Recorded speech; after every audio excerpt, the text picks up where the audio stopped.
There's another one you don't want to hear. Frankly, if it's alive. 1, 2, 3, set, go!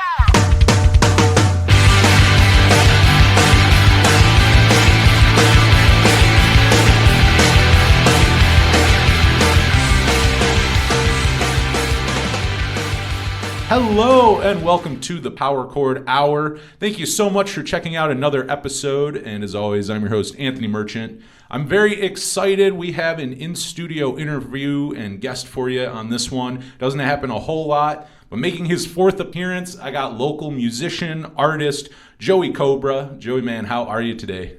Great. Thanks for having me back on. Yeah, it's been, I want to say you've probably, in studio, you're the most, I think you're the only one we've had in studio.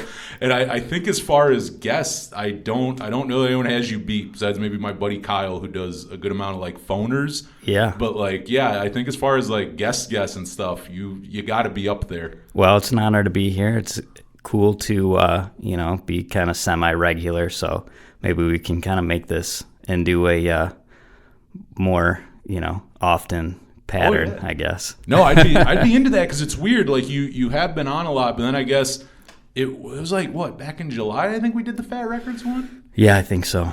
We do this every time you're in. I try to remember the last time you're in. It feels longer, and I don't realize it till you're in. I'm like, oh, I guess that was It's been an interesting couple of years, so memory's kind of foggy. Well, yeah, because you're right, too. It's the other thing is I guess all of this, we've had you on, since, I think your first time was, summer 2020. So It's been during interesting times you've been on. Yeah. But, I guess the thing we always kind of start with, you are a musician and artist and everything. You working on anything creative lately? Working on any music, working on any art? What have you been up to? Yeah, I guess a little bit of both. Like I said, I guess probably each appearance is I've got a young daughter who was born during 2020, so she's been kind of taking up most of my time and, working full time and all that stuff. But I finally kind of got back into doing some more demoing for a new EP. Nice. I don't really have a deadline for it, but all the songs are there, the lyrics are written, all the melodies and vocals are written and stuff. It's just about kind of getting the time to be able to sit down and crunch that out. That's understandable. I think you had your daughter a few months after the. I remember when you came on, you were about to have a daughter. I'm like, oh yeah, you're about to get very. It was in August, yeah. Yeah, you're about to get very busy. Yep. And that totally makes sense. That music's a little more on the back burner with that. Yeah, she used to tolerate me playing guitar and stuff. I would do some cover songs for her and stuff. She doesn't really, once she started being able to get up and walk around and start getting into trouble, then it was a little bit harder. But when she was just kind of sitting there, she was happy as a clam with me, kind of jamming out to No Effects and Lagwagon songs and stuff. So I remember you putting some of those on Instagram, maybe. Yeah, no, I've got them on Instagram and YouTube. And what's funny is the May 16th cover that I did, has a few thousand views on it. Jeez. And stuff of me just dicking around on the guitar, singing that song with my daughter, and she's singing over me and grabbing at the strings and playing with her toys and stuff. It's hilarious. But I got that and a couple other songs on there they're on YouTube and Instagram. Nice. Yeah, I knew they were on Instagram. I didn't realize you had them on YouTube. Yeah. Do you put a lot of stuff on a YouTube page? I've got I started doing maybe a handful of covers a couple months ago. Just kind of, maybe needing some time to clear my head and stuff, and just deciding to sit down, do No Use for a Name, Melancholy, Lagwagon. All the greats. Yeah. The old 90s hits and stuff. So, so I've got a couple just kind of, lo-fi solo videos of me just on the guitar doing that on my YouTube channel. Does that doing covers, does that ever Do you feel like that inspires you at all, or gets you to kind of like if you're in like, say you have writer's block or anything, do you feel like creatively that kind of opens doors if you start like doing like covers or playing things like that? Like I feel like sometimes I'll get into moods on guitar or something, or maybe I'll start playing covers of something, and then it does bleed in. Maybe I'm not writing a lot lately, and then all of a sudden, if I'm like playing a lot of like Alkaline Trio covers or something, all of a sudden I'm kind of writing whatever I write next. Kind of maybe it doesn't sound straight up like it, but you can tell where the influence is coming from. Right. You? Yeah, sometimes I think maybe it's more like kind of like a unconscious thing, like I think that I do it just because I'm like either bored or just need to like want to play but don't really want to play my own stuff or write. Like writing's kind of a tedious thing. You're using a different part of your brain. Yeah. So I think it's more of just like a way to kind of like warm up while not doing the actual like creative part. You're just kind of like playing someone else's song. So and it's nice. I mean, like it, you always like those songs for a reason. So, it's nice to be able to like just, sit down and play them. And even when I was doing like solo acoustic shows, I would always sprinkle in like a handful of, cover songs, no effects and No Use for a Name and all that stuff. So it's something that I have been used to doing for a long time. Those make sense too, and I know we've talked about this at least once on here, but like those songs really sound good acoustic. Like it's crazy how good those songs, like they're almost, even though obviously the originals are like fast punk songs, like they sound great slowed down on acoustic guitar. Like those arrangements and I think the like chord progressions and stuff, they just tend to work really well on acoustic. Yeah. And I mean, it's also like fun to kind of figure out how to accomplish like a punk rock song that's like got 2 or maybe even 3 guitars, like just on one guitar, and like what you can do with like the most minimal amount of tools at your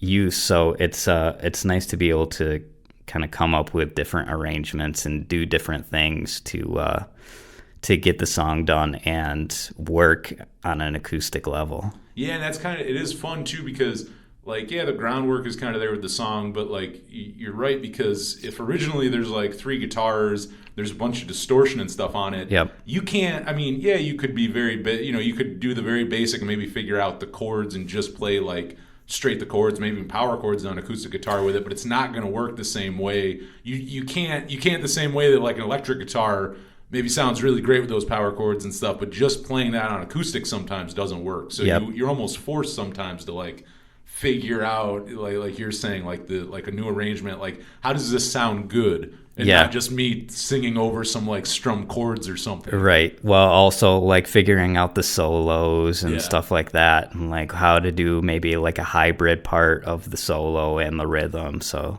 it's fun to kind of, I think that kind of stuff challenges you to like be a better guitarist too, and maybe come up with the most like the best use of your guitar parts when you start to like write your own songs too. Yeah, I see where you're coming from. Like I feel like the last like year I've always, like when I write music, I always write guitar like lead and rhythm, and sometimes I will throw like a third guitar in there. But like the last year or so, I've gotten really into like power trios and getting more into the idea of you have less to fall back on. Like I like that idea of you have one guitar track. You don't have 3 guitar tracks to match. Right. You can't do that. Like you have one guitar to fill the sound. Like you have bass, drums, one guitar, and with that you have to fill the sound. And I feel like no one can slack in that. Like, not, and also bass player and stuff. You're not just like, if you try just playing straight up root notes and just being like, just trying to put it on cruise control, a lot of times it sounds awful. It can't work that way. Yeah. I mean, you want to kind of keep things fresh and keep things interesting, and when you add those little extra elements, like it just makes for a better listening experience. I think so. I also credit the Dirty Nil a lot, 'cause I've been listening to them a lot the last year, and like just as a trio, like it just blows my mind still how much they fill out the sound. Yep. With just, again, like there's no second guitar there. It's one, Right. It's one guitar, and he's figuring that out while he's singing as well. So he's playing rhythm lead and also singing, and it's like, I love that because you have to think it more. There's not that I'm the lead singer, so I'm gonna play rhythm guitar and I'm just gonna strum like eighth note power Right. chords. Like you're not, you can't do that. You can't get away with it like that. You have to really. Also, you have to play with sound. Like I noticed that where you start playing with things where maybe you hold a note longer than you normally would, or maybe you figure out dynamics more. Where maybe I'm quiet here, maybe I'm not here. Like there's something to be said about that, I think. And you just reminded me that like with you kind of doing that with acoustic. That like lately I've been kind of like, if I write something, I try to go, how do you make this really good, just minimal? Yeah. Like how do I do this without all the extra? Right. You know? Exactly. I mean, like even at its simplest form, you look at like something like, I mean, the Ramones aren't a trio, but there's only one guitar, one bass, one drums. They didn't need anything else. So how can I be more like the Ramones kind of thing? Like how can I be a band that doesn't need much else? I think there's a lot of bands that are probably asking themselves, how can I be more like the Ramones? Yeah, they should. They should, because I got to tell you, the funniest thing is like, Blink-182 is one of my favorite bands, but most bands that sound like Blink-182, I can't stand. If a band sends me music and one of the things like recommended, if you like Blink-182 is in there, unless they're like, I guess, very specific and say like Dude Ranch era Blink or something, there's a good chance I'm not going to like it. Whereas Ramones, if you say you sound like the Ramones, it's just Ramones core. Yeah. Like, I love it. I'm going to probably love it. I just really do. Well, you think about how iconic the Ramones are and the Ramones albums are versus, whatever album Blink came out with in 2000. Yeah, that's a good point. Enema of the State. Yeah. Think about, how iconic like that one and Dude Ranch are. The Ramones just kind of like, they did it at an early enough time that like,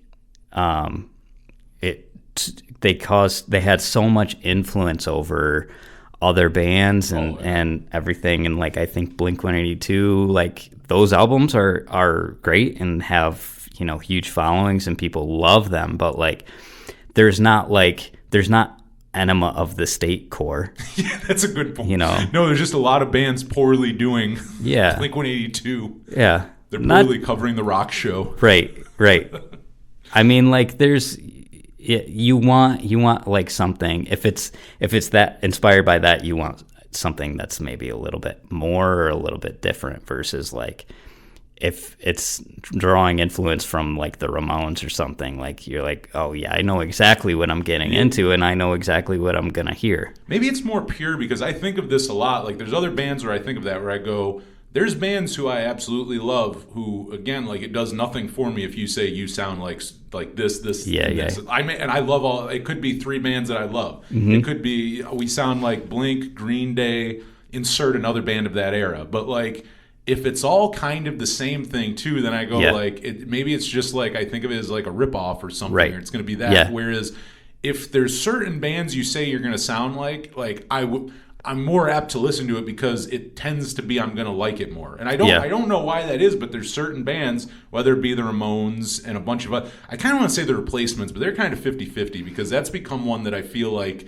just PR people is one you throw in there. Yeah. There's certain bands where I think PR people just know or any of just bands, where you're going to go recommend it if you like and you have three bands to choose from. Yep. There's certain bands that just get thrown on every single one. Like if we're indie rock or we're college rock or we're pop punk, you have those like three that always get thrown around. Yeah. But it depends the band. Like there's certain bands I love who, if you say you sound like them, I mean I kind of go in a little cynical, or what I mean. Kind of I hold my question till the end, and then with the other ones I kind of go like, oh my god, like no, like I'm totally into that. If you say you sound like this, I'm totally for it. Well, it's funny. It's funny that you say that because like we're doing the top releases of 2021, and the bands that I was choosing, I found myself like naturally saying like, okay, well, they kind of sound like this band, this this band. And like hearing little elements of like all these things. So like it's something that I guess I personally like am able to like cross-reference to my back catalog in my brain of like, okay, they kind of, the singer sounds like this guy and the guitars kind of sound like this. So like it's something that I always end up doing, you know, whether I like it or not. It's just like comparing to other bands. That problem's not so bad. I don't mind like the comparisons. Not like I'll do that too for sure. Right. I mean, there's definitely like at the end of the day, it is true. Like you kind of have either the genre you like or the kind of bands you like. And no matter what you think you have choice of like the music you like, there's going to be elements of music that it's like I like this because in my formidable years or whatever, I like punk rock. So obviously, if there's elements of punk rock in it, even if it's not just straight up punk, you're going to be, you know what I mean? You'll kind of be like brought to it, you know. So I mean, I still get that. It's the being, I guess, not so on the nose. It's like it's okay if I listen to your band and I go, I can tell they have, maybe you listen to it and you can tell they have a certain album in their record collection. You can tell they're into that band. Like, that's totally cool. Yeah. But if I'm just listening and go, oh my God, like you're just exactly whatever that band is, like a worse version of it or something. Now, at the same time, maybe there's people who are better at it. Like, if you can do a better version, I guess I'm not against that. Like, if you can be like, no, like they influenced us, but we're better than them. Yeah. Like, screw them. Like, I gotta kind of hear that. I mean, the cockiness. If you're like, we sound like Blink-182, but like, screw those old guys. They can't write as good as I. Yeah. Then I might check you out. But we sound like Blink-182 if every member was Mozart. okay, might get me. This I'm intrigued. Yeah. I'm already intrigued. It's interesting how it works. I mean, you know, we were talking about it even before the mics came on, just like the music industry in general, and I'm talking about whether it's from the musician side, whether it's you do a radio show or a podcast, you're just trying to get your music out there. Maybe you're a promoter, maybe you're A&R, whatever it is. It's not a set industry in that way where there's like a blueprint for how to do things. You know, there's personal taste. There's just things. I think personal taste comes in a lot of times where no matter how diplomatic you try to be, you like it or you don't. And I think that, you know, there's just certain things you can't choose. Like, you know, right. Well, it's art, you know. Yeah, exactly. Art's subjective. Yeah. You know, it can be like whatever, but like, I mean, even interesting, like talking about like our list and like what we liked in the last year. Like, it's interesting to see like places where we kind of meet and we found the same things, and you know, you just go other places. And it doesn't even mean that we don't like. I'm sure if I went through your list, I'd probably like almost everything on there.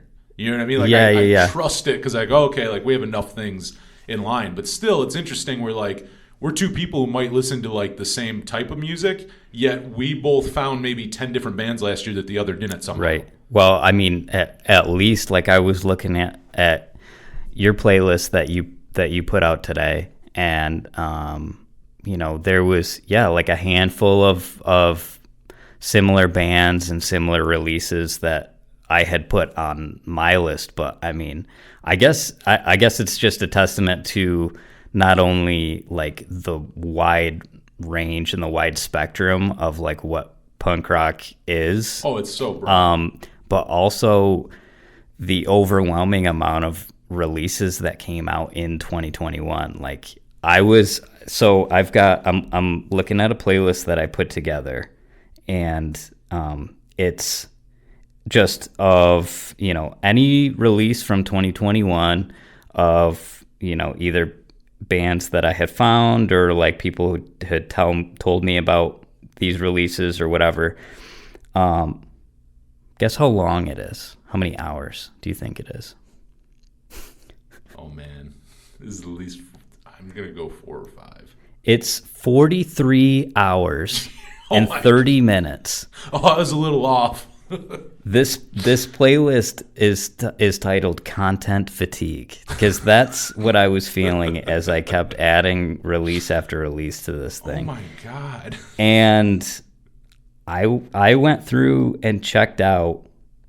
I checked out every single album on here, just kind of like to some capacity. I didn't like listen to every. Yeah, no.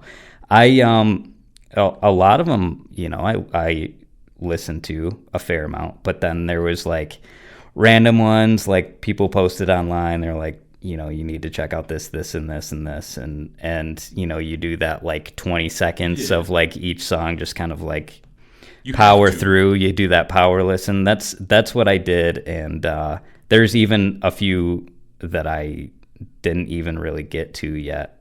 I can imagine. 47 hours. And then, and that's what my list is. And at the same time, your list still has mostly, it's like yours is like over 2 hours of every single song is a different artist of all other things that other albums that I didn't like see. So like, I mean, it was overwhelming, like trying to like not only figure out what came out in 2021, because 2020 and 2021 there was definitely just a one mega shit year. I was asking, when I ask, like, I've had bands on in interviews, like, what were your favorite albums of the year, and I never realized like what kind, like I was asking them and they were like it's like I have to think for a second. Like half things they tell you came out the year prior, but it's that's like, a hard question. It blends together. It is hard, and I don't think about that until you're put on the spot. And I'm like, you know, if someone just asked me that,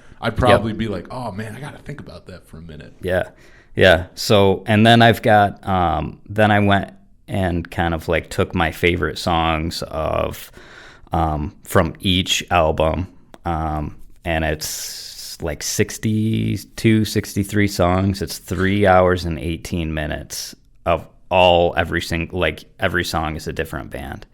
This is your whittled down version. That's just like my throw it on shuffle. Here's like the highlights of 2021 kind I like of. that. And then I had like another one where I took my top like 5 or 10 favorite albums and just put each album kind of in a single playlist, and that way I could just like have them all in one place, so I could go through and weigh each one and figure out, because it was really hard trying to pick, like, you know, what's number 4, what's number 2, what's, you know, number 1. I kind of always knew like that was the number 1, but the rest of them, it was tough because a lot of these albums I kind of just had started listening to within the past couple of months. So you're still kind of like in that phase where you're like learning the songs and learning the album and everything. So it's still a little bit new. You know? A lot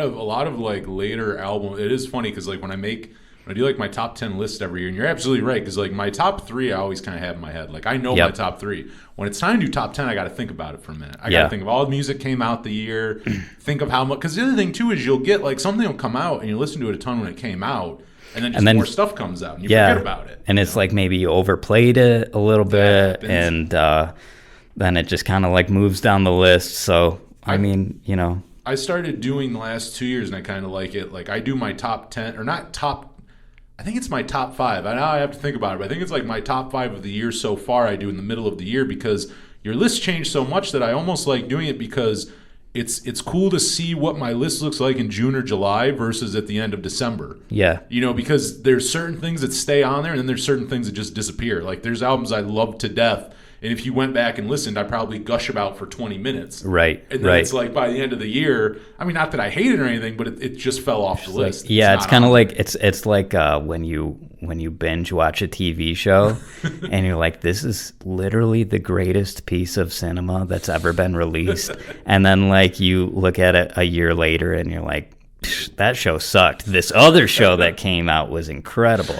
I love that. Yeah. You're absolutely right. It's the same thing with music. There were, and including on this, because I mean it's all documented. Like when I say something about like, oh, I love this album, it's on there. You can find it, and it's so funny because throughout the year, I mean, I just know ones, including through 2020. I remember ones that I'm like, you know, this album's so great, and then by the end of the year, like I forgot about it. Yeah. Like I'm maybe putting the list together of like song, like doing like that Spotify playlist, and I go, oh shit, I forgot that even came out. Again, content fatigue. There's a lot of stuff, and also it's tough, kind of like having that build up to an album too, because bands they're not just releasing their album, they're taking like one song a month and releasing them as singles. Yeah. And then, you're like, okay, well, this is cool. And then, another month goes by. Okay, this is cool. And then sometimes if there too much time passes, you forget that band, like you move on, you forget, you're like, oh, did that band ever come out with an album? Because they were just like teasing us forever. Yeah. And then here's an album that I forgot that this band came out with, It's funny too, like with those, because sometimes a band will just randomly release a single out of nowhere, like 2 songs. And it's funny because like at this point, I'm kind of anticipating it coming out on an album or something. So sometimes you'll find those and like I don't realize they came out and you go, oh, is that just a single before the album came out? And then it was on the album and you're like, oh no, they just like randomly released that just one. A song. It's just a song that kind of exists. We just had some extra time and felt like just recording. Like put it out. Yeah. It's an interesting, I know we were talking about this a few weeks ago when we were like messaging, and it kind of brings up like a good point, like about like that, like how music shifts, and you hear people talk about that. Like I hear a lot about like, and I don't know, I feel like it's more of a headline grab, but like the death of a full album, like albums going away, which I mean, again, I feel is like a headline grab, but like it is an interesting thing to talk about because you do see, I mean, singles and stuff come out more EPs and stuff. Yeah. Like it's an interesting thing to talk about. And like I know you, like just a couple years ago, what did you do? Put 2 EPs out in 2020, right? Yeah. One was like, one was like the summer and one was like the winter? No, one was in May and one was in, I think it was August or September, maybe it was released. But I that was more of like a coincidental thing because one was one you had for a long time. One was on the shelf for like 7 years, and then finally got finished, and then the other one was like all fresh new stuff that was the songs I had written, but it was all newly recorded stuff. Yeah. That's right. I remember that. Mm-hmm. And like I don't know, like see, I liked like how you did that. I thought that worked. There's certain like the thing I don't think I like, and this album was my second favorite of the year, but like, and I think I saw it on your playlist, so you might like, but Sincere Engineer's album, Bless My Psyche. Mm-hmm. I love that record. It's my second favorite album of the year. The thing that I didn't like was they kept releasing singles off it. So by the time the album came out, I think there was like 4 songs that I hadn't heard. Yeah. Maybe that's an exaggeration. Maybe it was like 5 or 6, but at least half the album had already been out. So like when they're coming out, I'm excited. Yeah. But then when you listen to it, like that whole anticipation for a new album of your favorite band like coming out, it's kind of weird when you've heard, you know what I mean? Like you're going through and you think this next song's be new, and it's one you've already heard maybe 50 times. Well, so and this is something that is very it's very dated, but back in like the early 2000s, Fat Records used to, when they had a new release coming out on their website, they would have one free MP3 download. Yes, I love that. And so you'd be able to like, oh shit, Dillinger Floor's coming out with a new album. I'm gonna download this one song, which is great. It's getting hype for the album. It's like giving you a taste of what's going to happen. But then what happens is then you play that one song out, and then that's true. The album comes out, and you just kind of like, you're so excited about like all of the new music that you get to hear that you're almost tempted to skip that song. And sometimes you do skip that song. You're and so right.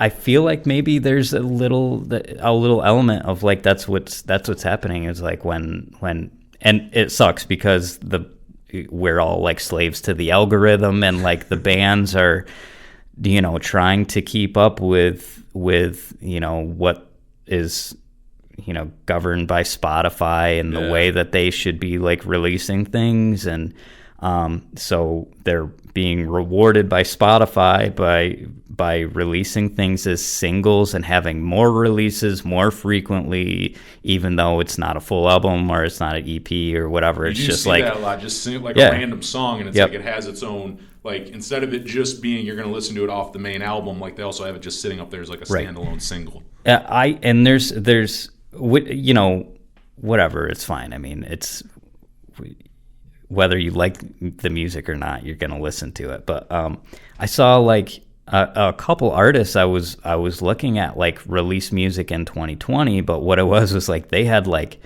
6 or 7 just singles come out in 2020. Oh. And it's like, and this is another like horribly first world problem situation. You mean I gotta click on every single one of these, save this song to my, and then I gotta go out, click back on this other thing. People will send links to, and like I hate to sound like, and it's kind of the same thing like first world problems, but people are like send me their music, like check out my band.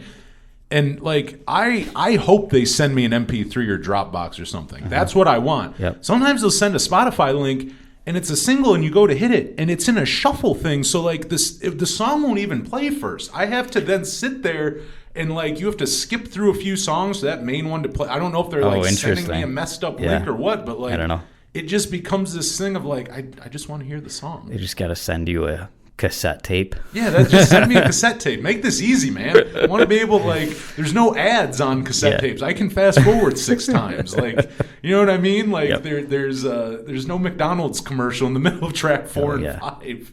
Yeah. And that is something I will power or shout out to Bandcamp. What I like is because it's true. Like everyone, Spotify, and not just Spotify. Everyone, very playlist heavy and stuff, which really isn't. There's nothing wrong with that, but like.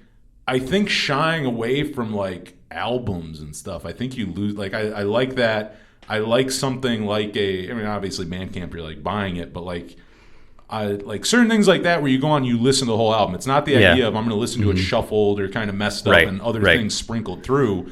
I'm going to listen to that whole album. Yeah, because some albums too only work together as a piece. There's certain songs which I'm sure as I say it, you might even think of some, but like. Albums you can think of where there's songs that are good, but they don't make sense without the song before it or whatever. Like it works in the sequence. Yeah, like, I mean, you talk about like NoFX and Lagwagon and stuff, and like all those, like that was something that started happening in like punk rock music is like the sequencing of songs and intentionally like making them string together. And I feel like what led to the creation of the song The Decline by NoFX is like a lot of that like streaming one song that's in the same key that flows into another song. I've heard Fat Mike talk about like, well, it was written as like these are like separate songs and really? All worked as like one song. Like I think he intentionally like wanted it to be one song, but like basically like functionally is you just writing several different songs and making sure that they're all in the same key, but they've all, there's different parts. It's diverse. It goes up and down, and it's just like one mega song. But that's interesting. I've never thought of that. I mean, I've never like writing a song that long. I've never thought about that. Is if you go in it going, I'm gonna write like an 18-minute song, or if it's you do have these ideas and it's like they mesh really well together. Right. I never really thought of that part. That makes sense. I mean, that's something that I've tried to do with my music. Like the one EP that I put out that's called Way Too Many Mistakes.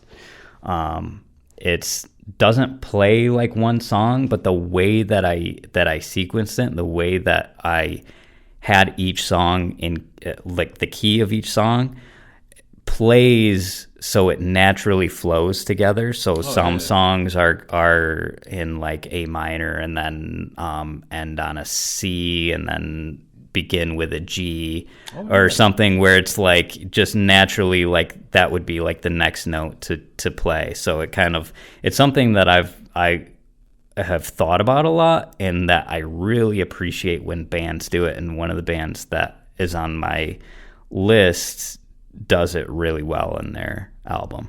Right. Like, and I do it too, like doing like on the radio show, like we put a playlist together. Like people don't think about that, like tempo, key, all these different things. There's a reason songs mesh together. You don't just randomly. That doesn't randomly happen. You know, all the things you were talking about are things that come into play. That's why I've talked about it, like nowadays I think producers sometimes get like they don't get enough love or credit for like what a good producer does, and that's one of them. Like sometimes it's a band, but a lot of times it's a really good producer going, we're going to put this song next to this one, because there's some theory in there. There's a little theory where you go, that's why, because this is the fifth of this note. Like we end on this note, and the next is going to be the fifth in there, so we go to there, or this tempo is this way. And it's the same thing with radio. I mean, they'll tell you there's, like when I was doing Top 40 over at Kiss FM, like there's a method to it. There's tempo. Right. You play this tempo, and the next one should be faster, and then it should be slower. Like there's a method to the madness, and like people don't think about that kind of stuff. But like there's more to it than just throwing some songs together. All it is,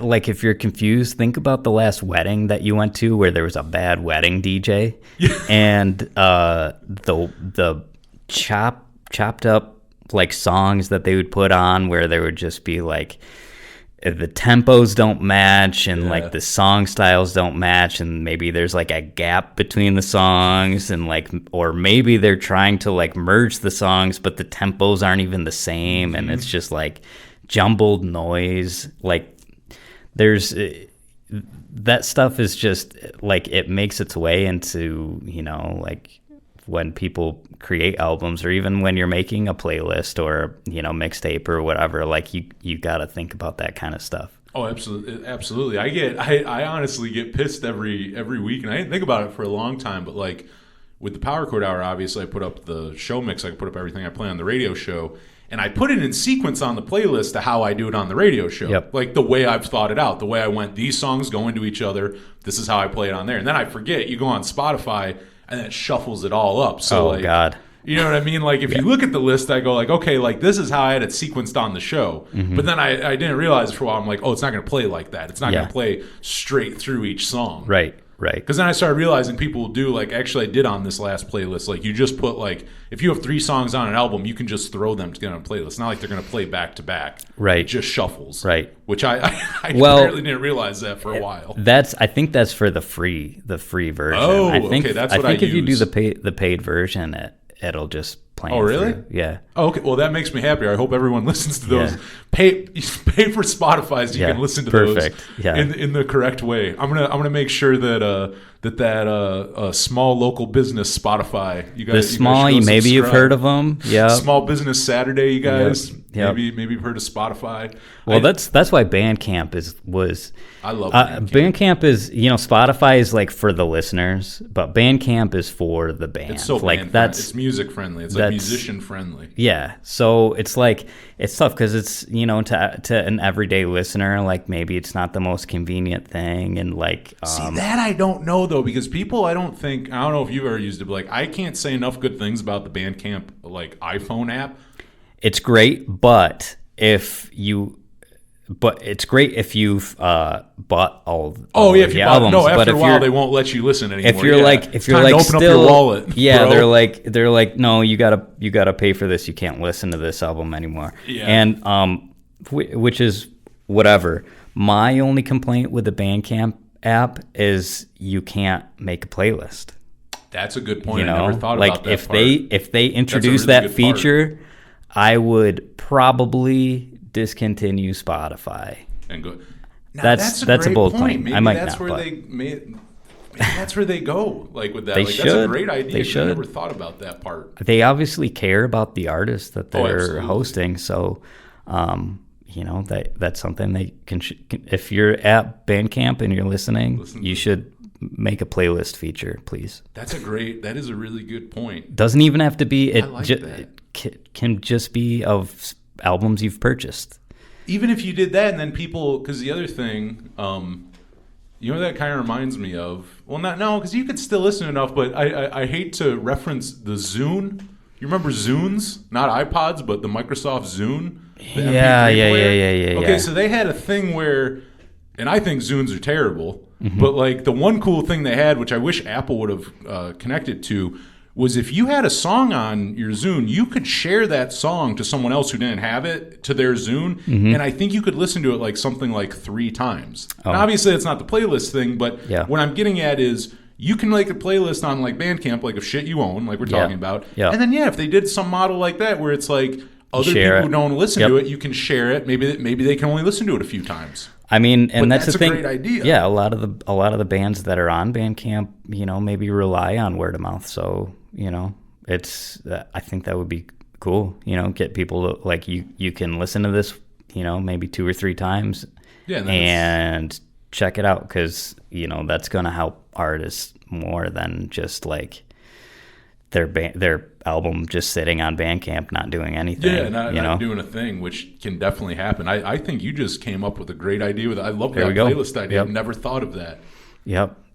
I've been thinking about it for a long time. I'm sure a lot of other people have too. I can guarantee that. I wanted to swing back, and then we can get into like our favorite music, like 2021 and everything. But like you brought up earlier, and I just want to go back to it for a second. Like all the music in 2021, it was interesting because in 2020, obviously you got a good amount.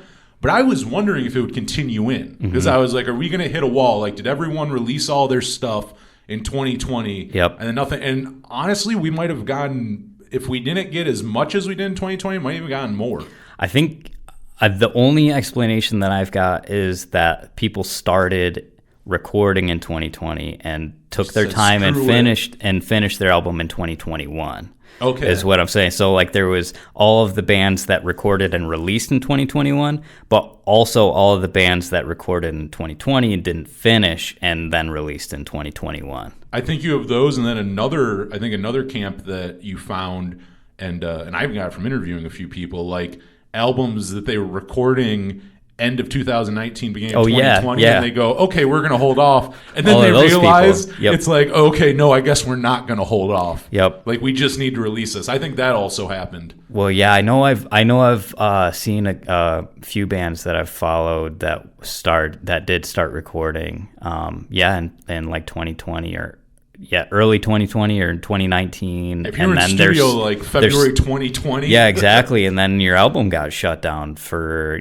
however long. And then it took a long time for like all of the music industry to be able to like bounce back. And it's like, are we safe to go to the studio or are we not? Whatever. So maybe a lot of studios had to like close down too. Oh, I'm sure. So, what a fucking shit show. Yeah, so, you're not kidding.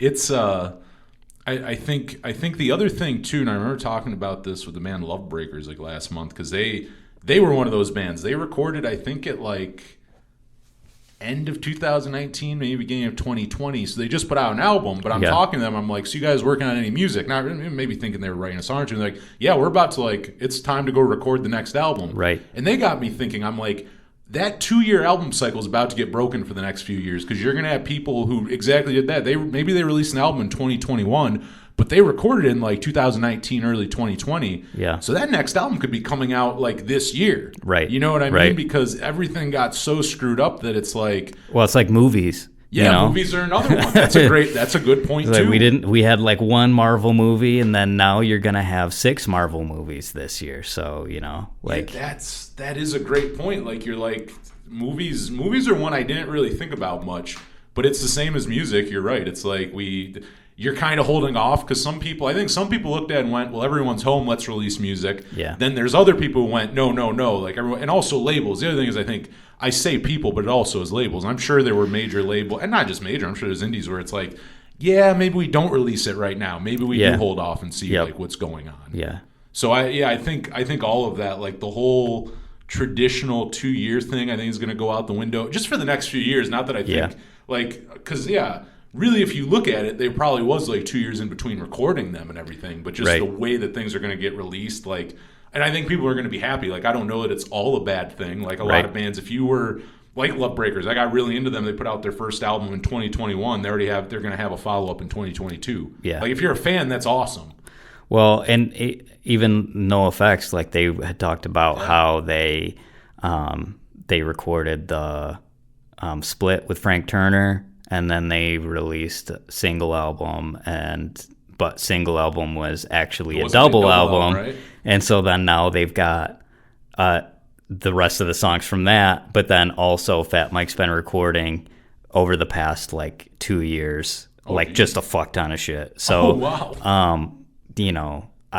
I can't imagine that 2022 is gonna not have a NoFX release in there. So nice. I don't know. I think that there's going to be a lot of stuff that ends up coming out because people were bored the past 2 years. Fat put out some good stuff in both years, but 2021.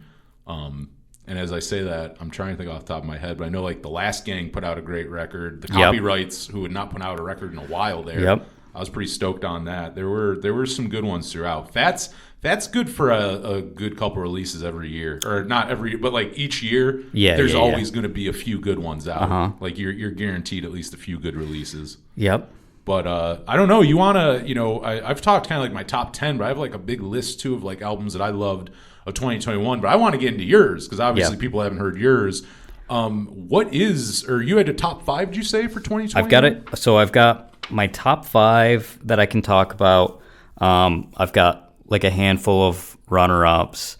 I wrote down like just this massive list of that is a nice massive list. Just all the releases from 2021 that I could think of, but I think what I'm going to do is just we can link my Spotify playlist. Oh yeah, we can throw up that playlist. So really it's just going to be it's going to be just that's the list cuz there's just too much. Almost 100. Oh, dude, I had to go 4 hours the other day on the radio show. I'm like, can I have another 2 hours? Because like I'm playing all my favorite songs like 2021. I'm like, can I just go into 2 a.m. Like, and even then I had to cut stuff. I was still cutting music. That's the other point of that. You talking about like that big old list of like just all different artists. That you also have to remember in that I also had to cut things out. That was also me running out of time on the radio and cutting like music and bands out. Yep. So just an insane amount. But yeah, I mean, if you want to start, hell, I would love to hear your top 5 to like begin with. Okay.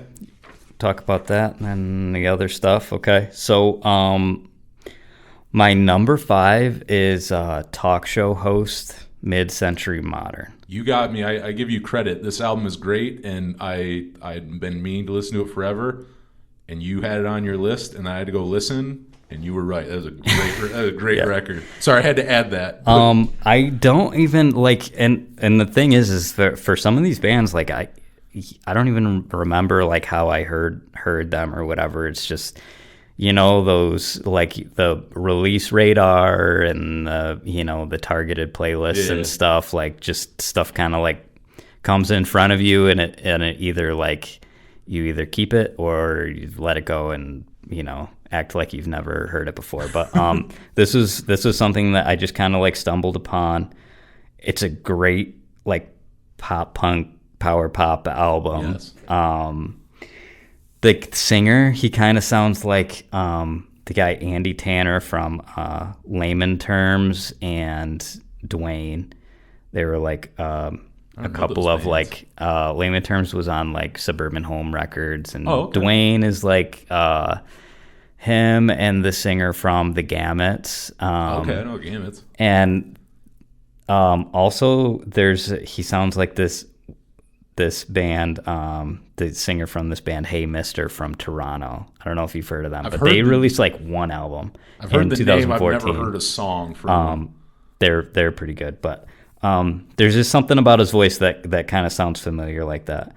But there's also like there's a certain swagger about this album that's like you're not used to, or at least I'm not used to hearing in like punk rock albums, where there's like this kind of just really awesome quality to not only the vocals but also like the drum beat, where they just do things that are like a little bit more towards the like the danceable kind of like melodic side, and like dig into that versus like where other bands would kind of like try to stay away from it and try to play it a little more straight. That's a good point. There's like another thing I like about it too, like lyrically, I feel like it's not just your typical pop punk record. Like they write about different things, weird things, just things you wouldn't think of. Yeah. And like even I think it was on your playlist. What's his name? Is it the Ballad of Jack Nance? Is that the name of the song? Yeah. So like I had to look it up. I realized that the guy was an actor and everything, but like, which also made it interesting. So you realize like what's the song's about. You start looking up the dude. Eraserhead, that guy. But like at the end of that song, it gets very like poppy and catchy, and you can dance to it almost. Right. And it's so perfect. And that song's like it's a sad song and everything. Yeah. by the end you can almost like dance to it, and it's They like have the 3-part harmonies going. Yeah. It sounds like that chorus for that song specifically. I love that chorus. Sounds like, I was like, this almost sounds like the Teen Idols.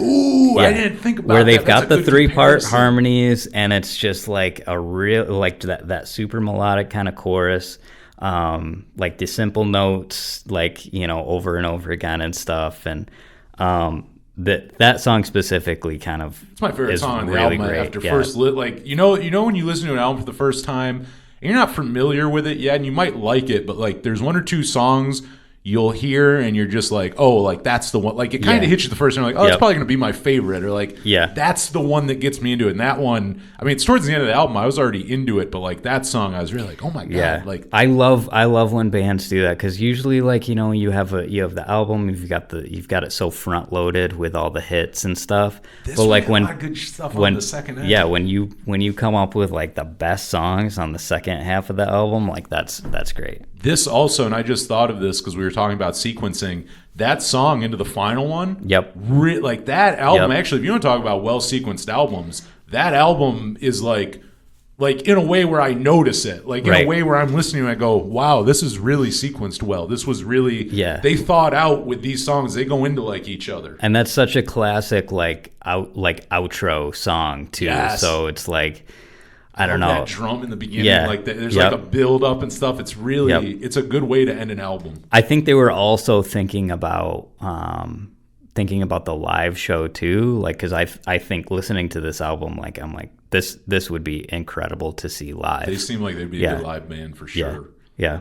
I don't know. I'm just blown away. So people should definitely check out talk show host, Mid-Century Modern. Yes, go do it, because I meant to listen to it for a long time, and once I saw it on your Yep. list, I'm like, oh, I probably should go listen to that. And then, yeah, off first listen, I was like, oh, man, like I should have been listening to this the whole time. Yeah.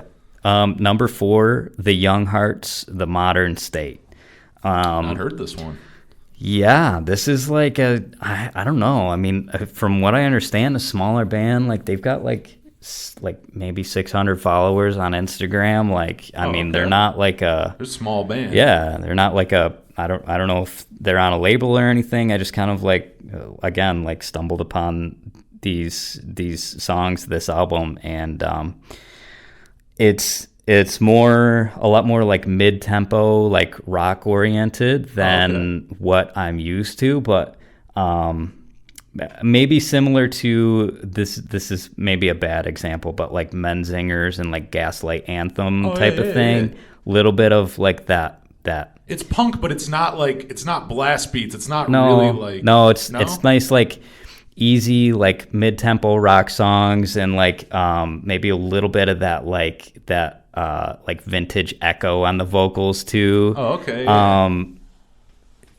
And like this album to me is like if you were just like going on like a road trip across the country and like cruising through like some of the middle states, like on the hot summer day, and you've just got this album on, like this is like, to me, like a road trip album. Like you put this on, it's nice. It's just kind of taking your mind off of things. You're singing along, like really awesome choruses and everything. Like this makes me want to listen to it, because that's so Yeah. important to me. An album that's good, whether it's a good night drive album, whether it's a good road trip, good summer album, like whatever it is, like an album that fits a feeling or like a time or whatever. Those are my favorite records. Yeah, and the guy's got like a really nice youthful voice too, and like there's elements of it that are like almost remind me of like the Atari's So Long Astoria, like nice. that nostalgia feel Yes. to it, and like the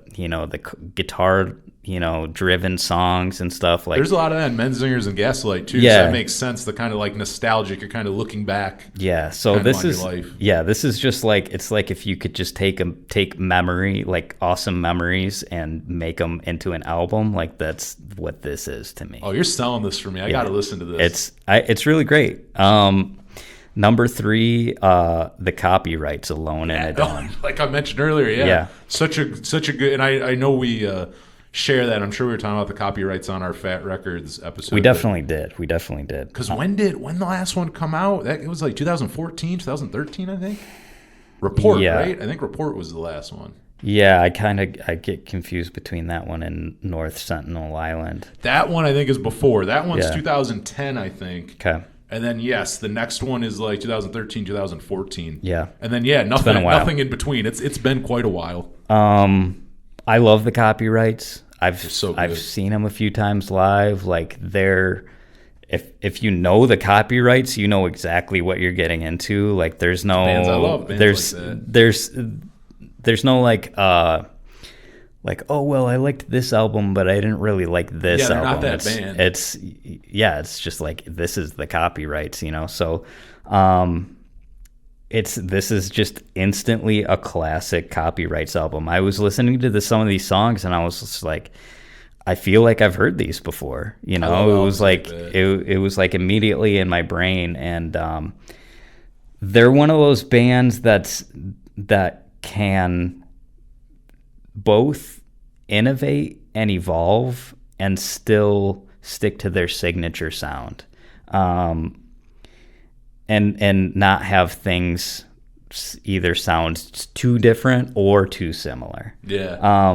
They're just able to like kind of get in that groove and push towards the future and like do exactly what they do best. Kind of like Dillinger 4. Yeah. We got to bring them up because it's the podcast. You got to. But they've been doing it for, they've been around for like over 20 years. They're just crushing it with this new release. I love that there's songs that kind of go, all over the place. They got the fast ones, they got the kind of slower pop punk songs and stuff, and they just kind of touch on everything that they do really well. Really awesome choruses and just really awesome lyrics. Like I don't know, I think if you know the copyrights, then definitely you can't sleep on this album. Yeah, it's a no-brainer. It's like if you like, even if you randomly know one copyrights album, like you'll like this one. We're like, oh, I liked their first one. Well, you're gonna fucking love this one. Yeah, don't worry, you'll enjoy it. I feel like Fat Records is a good label in that example of like not all their bands, but like having a roster of certain bands where we're not trying to reinvent the wheel. We know what we do, and we know we do it well. And like you always kind of know what you're getting with their albums, and not in the way where they're just rehashing the same record. But if you listen to the copyrights or you listen to a Banner Pilot or something like that, you know what an album is going to sound like. You know what I mean? Like Strung Out. Like I think of all the Fat bands, Strung Out is the one that I always look forward to the most because they always find ways to still sound exactly like Strung Out, but still find ways to like totally melt your face with their guitar solos. They're a band, and they're a good example because like I feel like I like anything they put out, I always like it, but they're one who will take more chances. And you're right, like it's going to be a Strung Out album, but there's little things they'll do on each one that like do separate them, where it's like they're not afraid of playing around with different things. Like some bands are afraid of like, maybe we'll alienate our crowd doing this or that, where I feel like Strung Out's a little more open of like, oh no, like we can try like this or that. Yep, they're very confident in what they do. Which makes sense. I mean, also musically, they're probably the most proficient. Yeah. I mean, they know their instruments. I think they're up there. If you ask the Fat bands who knew their scales, I think them and maybe a few others. Propagandhi. Yeah, Propagandi's probably the other one. Propagandhi and Strung Out are like the two where they're the shredders. Yeah, and like I guess we could throw Lagwagon in there. They're kind of that nice middle ground, I feel like, of like the shredding of that and then the more simplistic side of the punk rock bands. Lagwagon I think is funny because they can do that, but they don't. You know what I mean? They're capable of doing. They're capable of doing like the most complicated face melting guitar solos, bass solos, bass lines, all kinds of crazy stuff. But they don't. They do it very tastefully. That's a good and point. They don't like rub your face in it. So it's like it's awesome that they're like capable of doing that. But they're just like, no, we're just gonna play these melodic pop punk songs and maybe throw in like a you know, a couple Every now little and then guitar we'll solos there. We'll remind you, like Yeah. Chris Flippin. Yeah, can we play know what the this. fuck we're doing. Yeah, like they know what they're doing. Mm-hmm. I do like them though. Yeah, I feel like they're like that, like middle ground of there. But Fat is one of those labels. Some labels have bands where look at, and there is definitely a difference of just shitting out the same album every 2 Yeah. years, and also just being like, no, we know that people like the copyrights, and we know what they want a copyrights album sound like. You know, Yeah. we're not going to keep writing the same thing, but we also know maybe these experimental folk songs we've been working on aren't made for the band. Maybe we don't bring those to the band. Yeah. And their drummer and songwriter, Luke, I forget his last name, but he also like has his own side project. I think it's called Starter Jackets too. Really? Yeah. That's a little more, it's still like pop punk, but yeah, it's a little bit different, but Sometimes it's good to have those. Have your outlets other places. You know yeah, what I mean? exactly. Like, Well, that's why sometimes it's good. Yeah, that's why Joey Cape started Bad Astronaut. That's a good. you know? That's a very good So, point there. It's having those different outlets is nice for the variety in your music and not, you know, changing things so much that you should probably change your band name. Yeah, like Half-Hearted Hero, you know what I mean? Yeah. I think they recently changed their band name because they were like, we thought about it and like we can't really say that we're still this band because we're so far removed from what we started off doing. So Do you listen to the band Turnover at all? no, I've heard of them. I know that they're somewhere in the mix there. But I think of them because like, and it's cool because they seem to do really well with themselves these days. But like the last album they put out and the last few have been like more experimental, but in like, it's funny because I think most people might think of them as an experimental band, but I remember, I think from Buffalo, I remember going and seeing Handguns and Forever Came Calling in like 2011. And the guy who ran Broken Rim Records, who put out like Turnover's first EP or something, he's like, because he had like records and stuff. I think just his record collection. Like, he was selling like I bought like The Movie Life and Taking Back Sunday and 4 Years Strong, like random shit off him. It wasn't a distro though.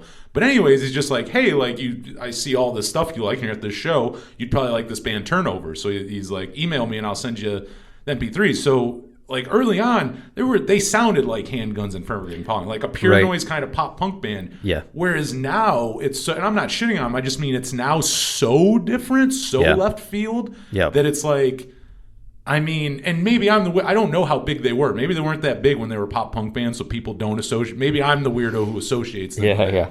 But like the sound is so drastically different that you're kind of like, I don't know, this is weird. Yeah, you also added the band Safety to your new playlist too, their new release. I listened to that song and I was like, Safety. I know that band. This doesn't sound like them. And I like it was like their first couple albums from like 2008, 2010. I went back and listened to it and I was like, oh yeah, I used to listen to these guys all the time. I didn't know they were around before. Yeah, no, they have some releases that were like, really? I don't know, maybe like a little more like post-hardcore?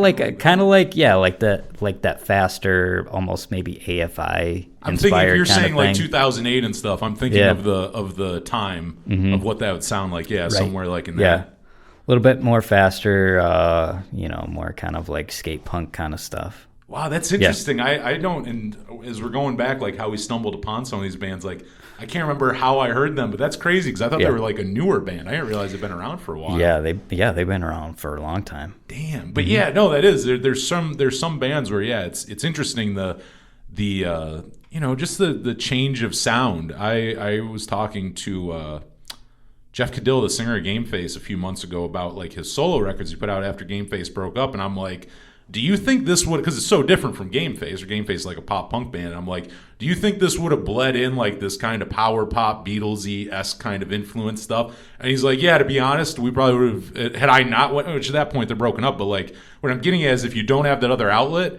you can start doing that like in your main one, like, and it's like you can alienate. Sometimes it's fine. Sometimes you do a sound and it can work out when you change your sound, but other times you end up just alienating your fan base. Right. And it ends up, ending badly. Yeah. So I think having that like outlet and also realizing sometimes people purposely do that where they go, no, we're changing our sound up drastically and that's what we're doing. Yeah. But you got to kind of know what you're doing when you do that. You can't be surprised when you do that and then people aren't. Like kind Right. of going back to the Ataris, like I love Welcome the Night, and that album is so polarizing. It really kind of destroyed the Ataris' career.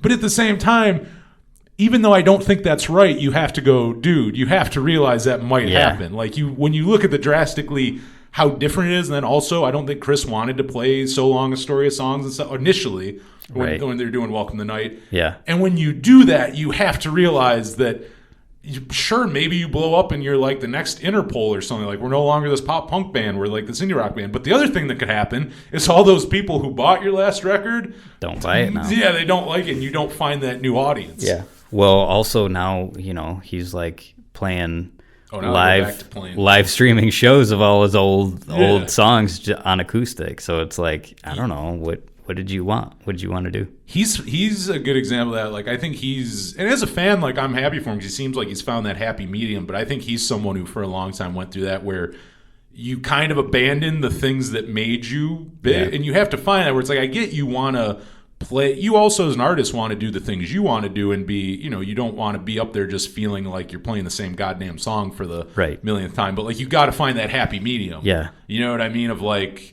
I can do something where I artistically feel fulfilled, but the person who just paid money for this ticket is also going to like hear the songs that they want to hear, like enjoy it. Not feel like, why does this artist seem like they don't like me? Like, why does it seem like they knew I wanted this and they did the opposite of everything? Yeah. You know what I mean? Like, people start taking that, I think, personally with their favorite bands sometimes, where, like, you gotta handle it a certain way. You can't like everything that they come out with. It's like, having a favorite director and they come out with a movie that's like a different genre movie than you're used to watching, and you're like, it's not for me. When I got a little older, like Blink is still one of my favorite bands, but like they were like my favorite band for the longest time, and then I got older, and now I 100% the Replacements are hands down my favorite. But the thing that I say about that, to be fair, the Replacements broke up a year before I was born. So as far as them making a bad record or something, they can't do that because they're not around. Whereas with Blink, you just changed the singer and you changed your sound, and it's like, I love most of the things you did, and now I'm not into it. So it's like, it is easier if your favorite artist is Nirvana. Well, guess what? They're not gonna come out with an album you don't like. Like, they can't disappoint you if they broke up. Yeah, forever it's over. Like that's 3 albums, and you're not getting anything else. So it's like sometimes you think about that with favorite bands, where like you have to. I guess the benefit of the doubt, where I go, this one thing is over. Like this was the idea. This was the 10 years of body of work. And that's what I have versus a band who's still trying to do it. Right. Well, that's what makes albums and songs and art in general precious, because they're precious. It's not something that you're gonna get again. That's the thing that it is, and it's never going to change. And they can come out with new stuff, new content and everything, and you can like it or not, and that's it. Nostalgia comes into that play too, which is, it's kind of like us talking about like changing your sound, the good and bad of that, but it's like, it's the same with like, going on that long. You're right. It's like, there's that part of what makes you happy and what you're doing as the artist and continuing it, versus what people like I always talk about. It's like I think it's a gift and a curse to get big off your first record, because there's a good chance you don't sound like that on record 5. Right. And it's like there's and it's also different. There's certain bands who come out of the gate and their first album seems really realized and they know what they want to sound like, and maybe that follow-up's not hard. Maybe they get success off that and they know what they want to sound like, so they continue that way. But maybe you're still figuring out your sound, and maybe that first album does really well, but it was never your intention to stay that way. You know what I mean? Like, it can bite you in the ass that way. But like with bands, and what I'm getting to is like, as they continue going, it's that part of like, as a fan, sure, you may not like everything, but those old things still exist. Like you were just saying, like those albums, like that album you heard when you were 16 that meant the world to you, like, it's not like that goes away. Yeah. It's not like when they put out a new album, they go burn the masters of the old ones and burn every copy. Like, you can still go like that old stuff. Yeah. But it's so funny because it's easy to say that, but then that personal level, sometimes it is hard. When a band that you love, you do take it personally when they change their sound or change, like, it's human nature. But even like, you feel slighted if a lineup change happens or something. Like, and you think about it and you go, it's ridiculous, but there is a part of you where it's like, again, it's just kind of human nature. You're just human. You got to deal with that change in art, you know? But it's special. I guess it's special too. I was talking to my buddy about this, who was on a few weeks ago. We were talking about Blink, and like, as cheesy as it sounds, I mean, I'm like talking about my love for an album called Enema of the State. Yeah. But it's like, that can mean it's still like something means something so much to you that like I almost take it personally now that I don't like the things they're doing now, that I'm like, oh, this sounds terrible. As cheesy as it is that I care that much about a band writing songs with dick joke, like just those kind of songs, you care about it so much that you know what I mean? If I didn't care about it, I wouldn't care. Right. If that makes sense. If I wouldn't feel so strongly about something that seems so silly if it didn't mean something to me. So it's like, I think music, while it seems almost silly to be connected in a way to like words and chords, like still it happens. You connect it to in a way, and it becomes more than that. You know, it becomes more than just a song you like sometimes hear somewhere. You know, you almost obsess over it. Right. But I know we're getting sidetracked here. I guess we get moving on to, what was it, number 2, I think? Now? Number 2, Youth Fountain, Keepsakes and Reminders. I've not heard this one. So these are one of those bands that's like from the story so far, you know, maybe 4 years strong, kind of like screamy, early 2010s kind of? Yeah, like kind of like screamy vocal type thing. Yeah. And normally I brush a lot of these bands off because they're too derivative, but there's something very like authentic and emotional about this album that just really drew me in. And it was one that kind of like crept up on me, where I like heard a couple songs and I was like, okay, you know, that's fine. And then like I started listening to the album a little bit more and more, and it really like grew on me. There was certain elements of like early 2000s Blink and like Senses Fail and Silverstein, and like even like some guitar work of like the Starting Line, just like little things that I found in there that's like this band is like absolutely like their own band, but you can hear their influences. You can hear these little things that like they wouldn't exist if it weren't for these like predecessors. So this is the one where the sequencing of this album is like really awesome. The songs kind of stream together really well, especially like the first like 3 songs just kind of like flow really well into each other. But it's like, I don't know what it is about this specific album that like makes me love it, because it's not something that I normally listen to, but I don't know, this one just kind of like really hit me within the past like month or so, and just kind of like stuck, and I keep kind of like finding myself thinking about the songs and kind of humming the songs in my head. So this one I think was like, if you like the story so far, I would definitely absolutely check out this band. I like albums like that too, because with you going like, oh, it's normally not my cup of tea, but I like this one, that always makes me want to go check something out. Right. Because I'm like one I noticed, I was talking about it like this year, even like Turnstile's album is on a bunch of top 10 lists. And I loved it. I couldn't stand Turnstile before. Yeah. I never liked them. And on this album, I went back and gave it a chance, and it's normally not anything I'd listen to. Like, no band that like sounds like they would compare themselves to Turnstile I would like. Right. Not into it at all. Not in the least. I've seen them live. I think it's cool, but I'm like, it's not like that hardcore. Just straight up hardcore and stuff is not my thing.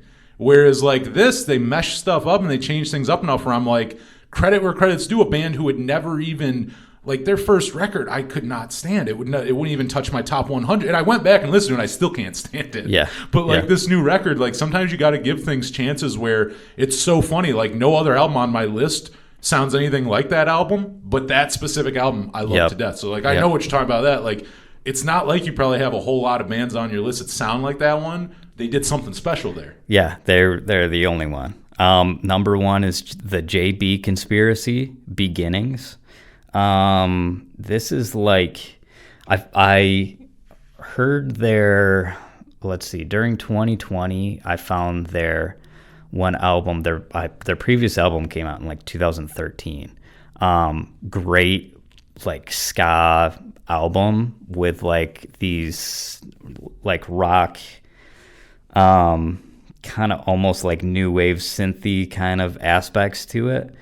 And the JB Conspiracy, what when I think of them, I think about like in 1998, if you were sitting there like watching a Real Big Fish video on MTV and thinking about what's the future of ska gonna sound like? This would be the progression. Yeah, what's ska gonna sound like in like 25 years?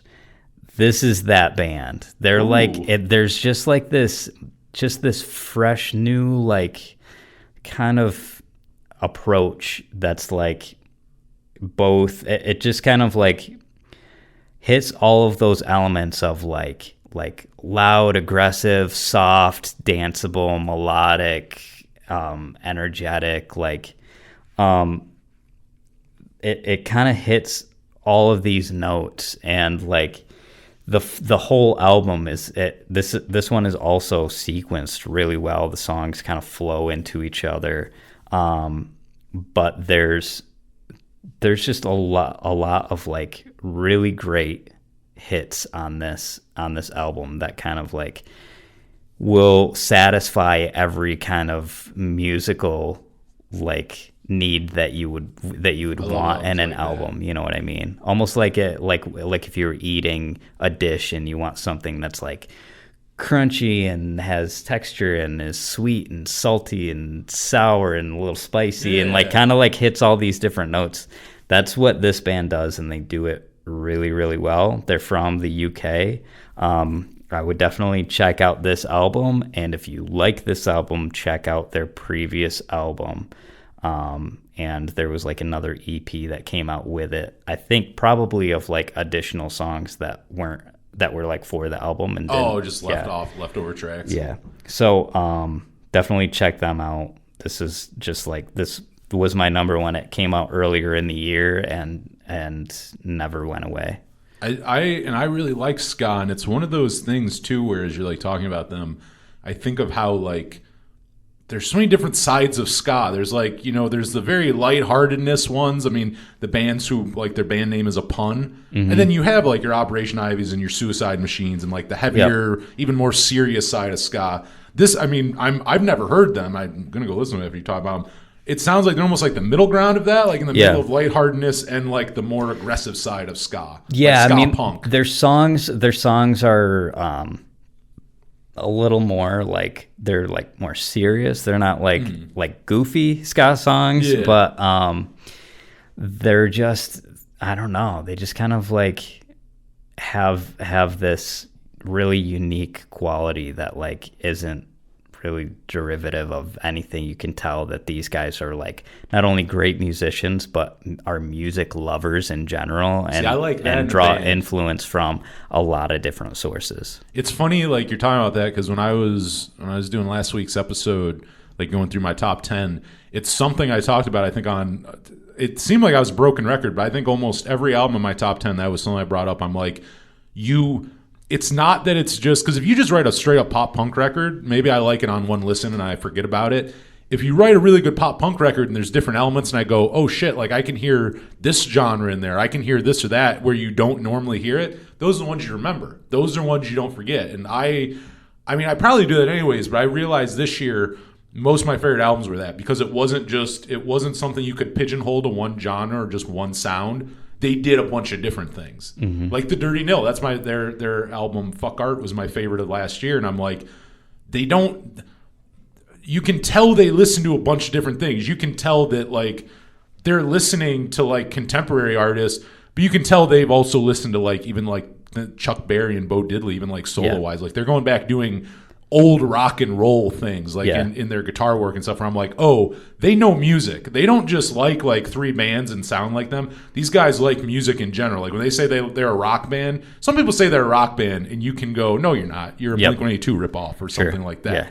There's other bands who say, like the Dirty Nil say they're a rock band. I go, God damn, they are. Yep. I can't say they're this or this. I go, no, you're right. When you say you're a rock band, you are purely a rock band. Yeah. In that way, where there's like all these different things. So like, and it seems like in your list too, like a lot of the ones you're talking about, like they're not just doing one specific thing. Yeah. You know what I Yeah. mean? Some bands do, and sometimes that's great. Like we established that. I mean, there's bands like that where you want them to do that thing, and they Yep. always do it well, and they don't rehash it either. But then there's Right. other bands where I go, they can kind of like they mix shit up. Like this album, you can hear these influences. This Yep. album, you can hear those Yep. influences. I think especially with like younger bands too, you know, you've got a lot more influence as to like who you are as a band versus a band that's been around for 20 or 30 years is that band. It's harder to you know branch what I out. mean? It's harder to branch out that way. It's like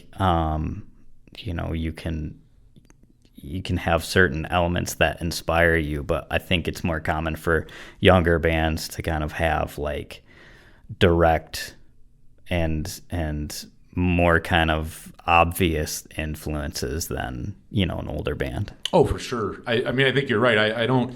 It depends the band. I mean, again, some albums it could be album one that your sound is established on, but it is true after a while, even when you take liberties and maybe you branch out, you're only going to branch out to a certain degree. Right. You know, album 11 isn't the album that you decide to like change everything. Yeah. Again, Yeah, because if you exactly. do, it might blow up in your face. Yeah. You know, very rarely Yep. do I think you can change your sound on album 11 and it just be all hunky-dory. It becomes, that's the one that we don't talk about.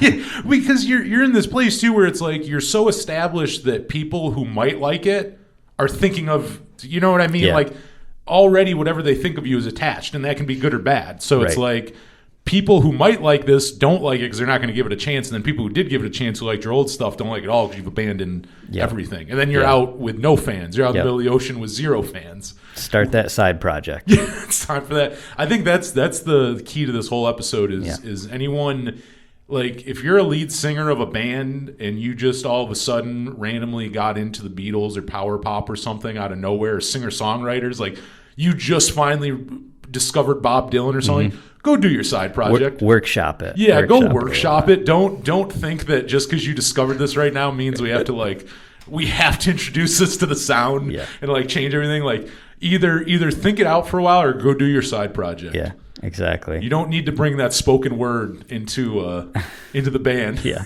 Spoken word bridges. Uh-huh. Oh man. So I can talk about my runner-ups. Yeah, let's hear your runner-ups. So I couldn't make this into like, I don't know, 6 through 10. It's 6 through 12. So it's like kind of like here's my top 5, and then here's like the you know, number 12 through number 6. So number 6 was Jail Socks, Coming Down.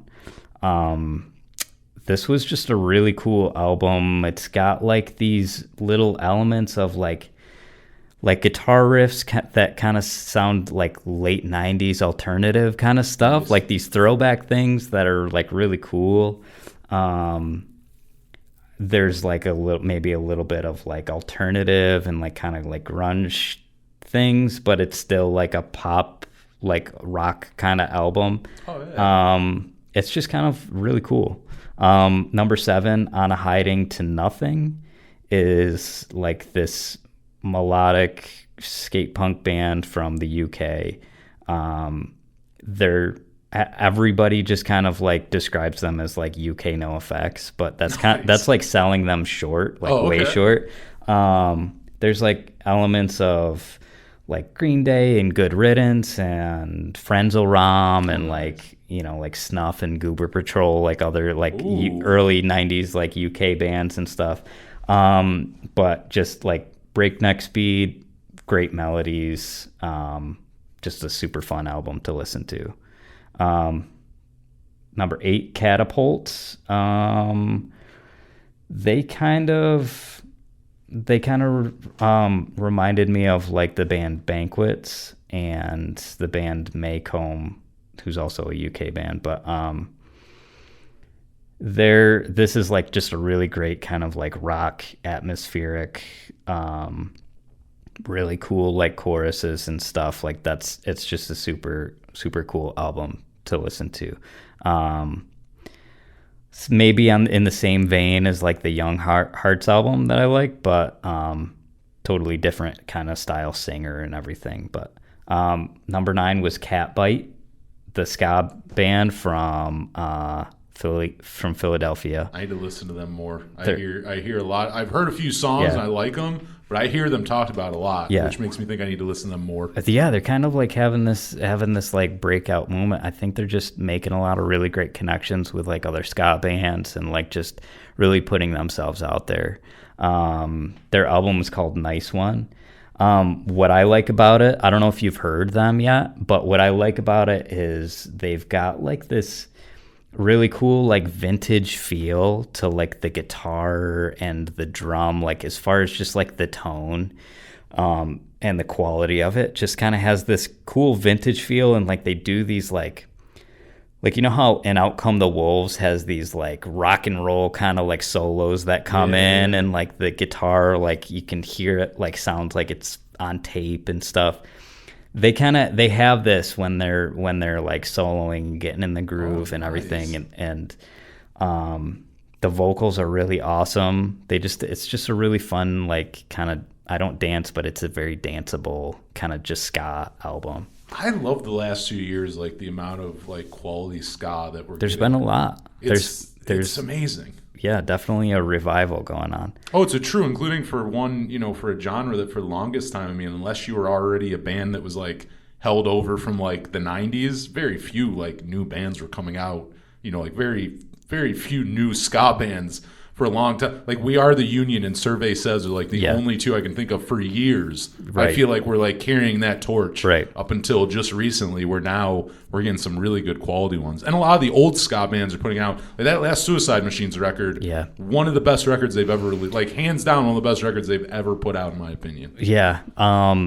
It's like the world fucking sucked, so everybody was like, we need to cheer some people up, so Ska's start playing some ska. Yeah, people don't, it is funny. Ska's one of those ones that, it's obviously a polarizing genre, but it's like I almost feel bad for people who do shit on it or don't like it, because I'm like, if you like ska, ska's one of the best. Like, it's such a fun genre to go see shows and shit, even if you're not skanking and stuff. Especially at shows, it's like you can even like not listen to a certain ska band, but go see them live and have a great time. I brought my friend to go see Less Than Jake years ago up in Rochester, and the way he put it to me afterwards, I asked him if he enjoyed it.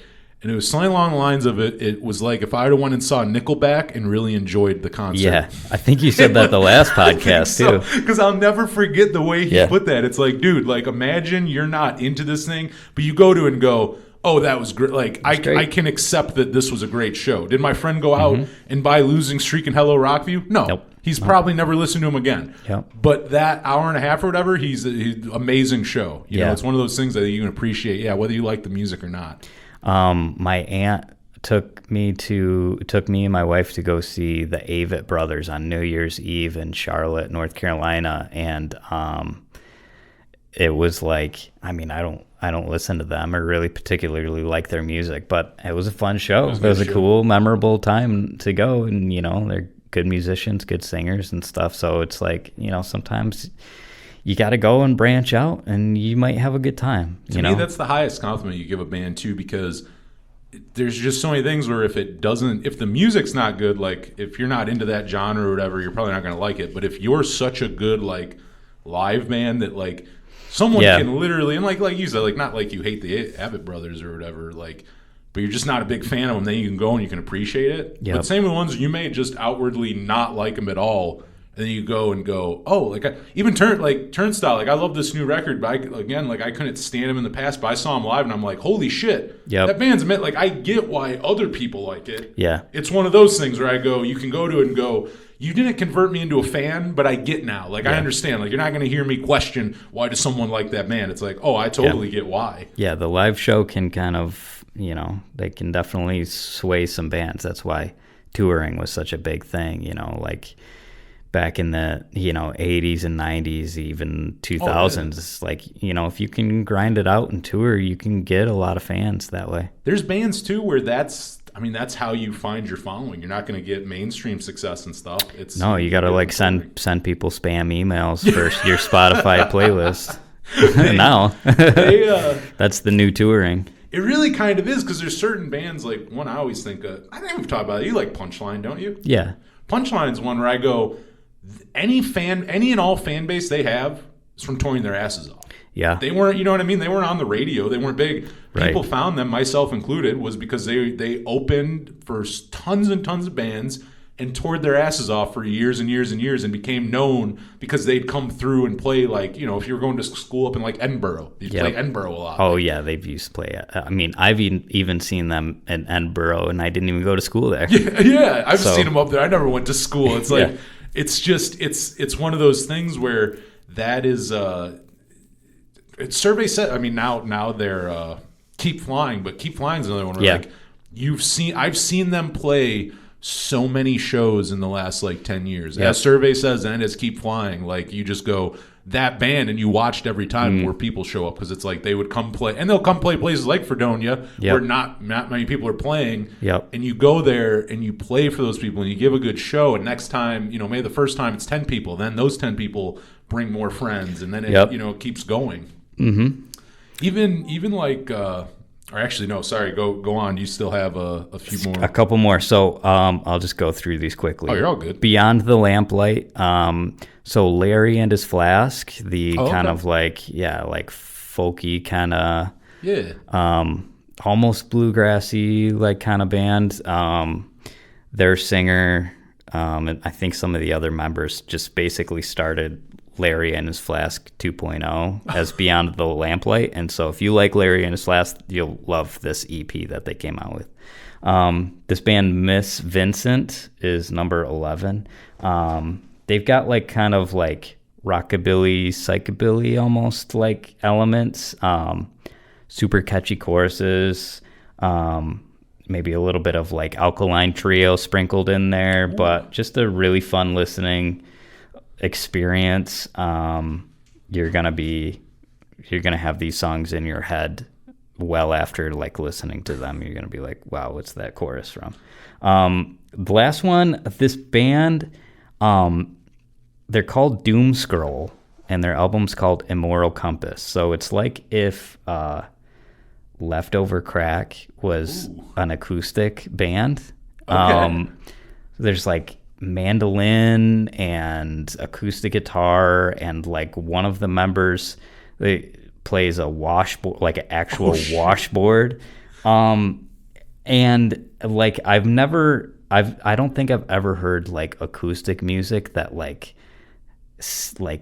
is like threatening. You know how like music is supposed to sound like hard and threatening, like metal, or like even like Leftover Crack, kind of like crust punk. Yeah, like crust punk. It's like acoustic crust punk is what you're saying. Yeah, but it's acoustic, and I'm like, wow, this is like dangerous. But it still has the teeth. Yeah. Wow. Just like really fast, like kind of like guttural vocals and stuff, but like really still melodic choruses with like some harmonies in there and stuff. Like it was just it like I used to listen to Leftover Crack and like No Cash, and there's newer bands like Days and Days and stuff. They have a Leftover Crack. Yeah, and I think they're all kind of like somewhat connected to, as far as like band members knowing each other and stuff, but it all goes back to Leftover Crack. Yeah, it all comes down to them and Choking Victim.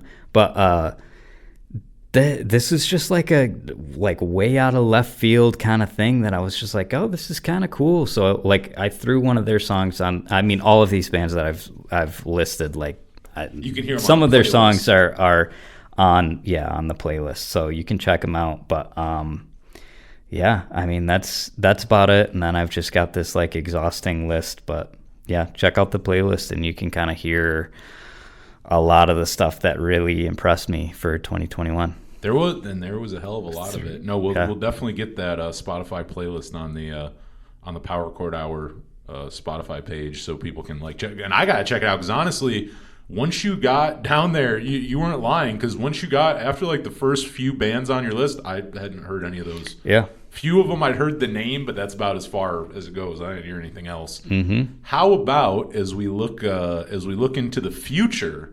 2022? Obviously, we're in January, and the next few months are always kind of dead. I feel like this is a dead time of year for like new music. But like anticipated, do you have anything you're like looking forward to this year coming out? So there's this band called The Color and Sound. I don't know how to describe them.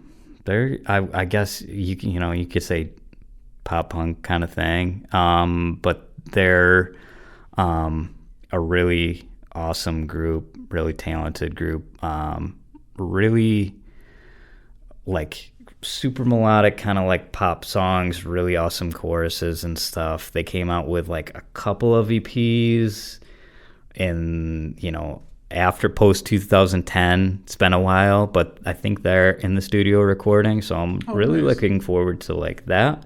I'm hoping that the band Symphony of Distraction is coming out with an album, because they've released I believe 3 singles so far within the past like couple of months with like new album artwork and stuff. So I'm assuming that they're coming. I hate to assume, but I think that they're coming out with an album possibly.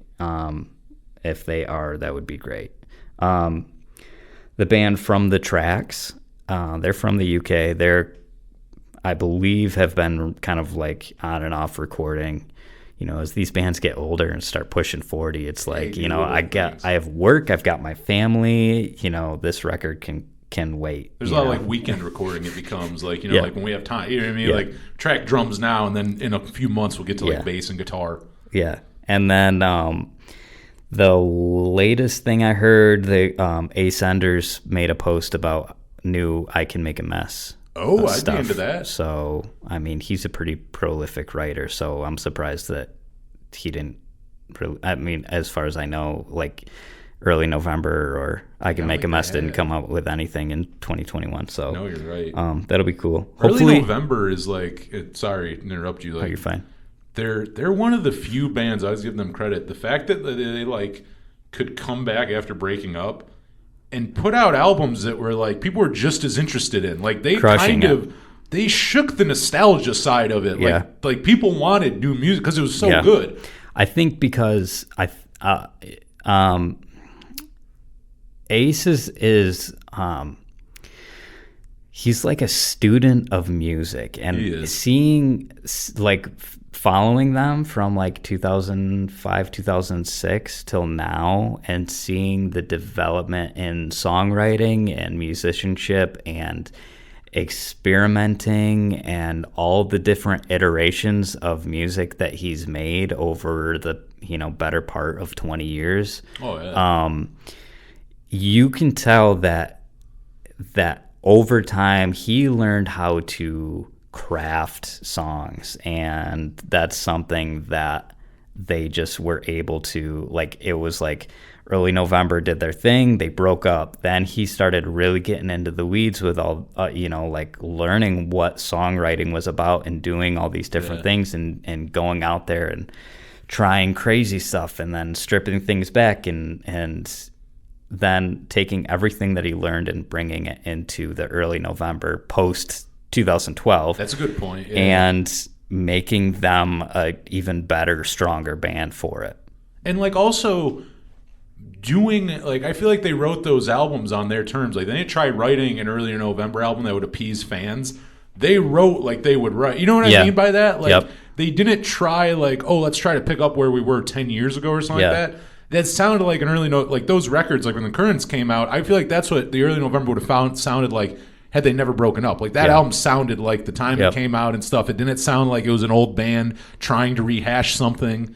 Like, I mean, they just come to mind when people talk about them, because I think of that one and what is it, Imbue or however you say that. Mm-hmm. Great record too, where you just go, so many bands could come back and no one cares. Sometimes it falls flat. Finch put out a reunion record that I liked quite a bit, but they were one where when they got back together, I think people cared more about the old stuff. They wanted the nostalgia. Yeah, it's tough. It's tricky, especially with those drive-through bands. Oh, drive-through. Senses Fail is one that I think they've And I think Buddy, because it's funny, you hear old interviews with Buddy, and he was very anti-nostalgia for the longest time. He was not into it.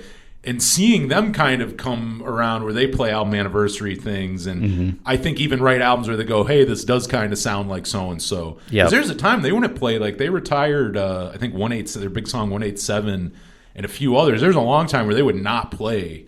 Yeah. Or they'd play a few songs. You know what I mean? It'd be the Ataris thing. You hit that part where we'll throw you one or two songs, but you're not getting buried alive. We'll play you this, but we're not going to play you these 3 other songs. I thought the Swellers were kind of like that too, but I think it's because... I'm sorry, did you just see they're teasing something like a day ago? No. The Swellers were teasing something on Twitter. What? There ain't much to it, but all I know is that, my God, am I excited.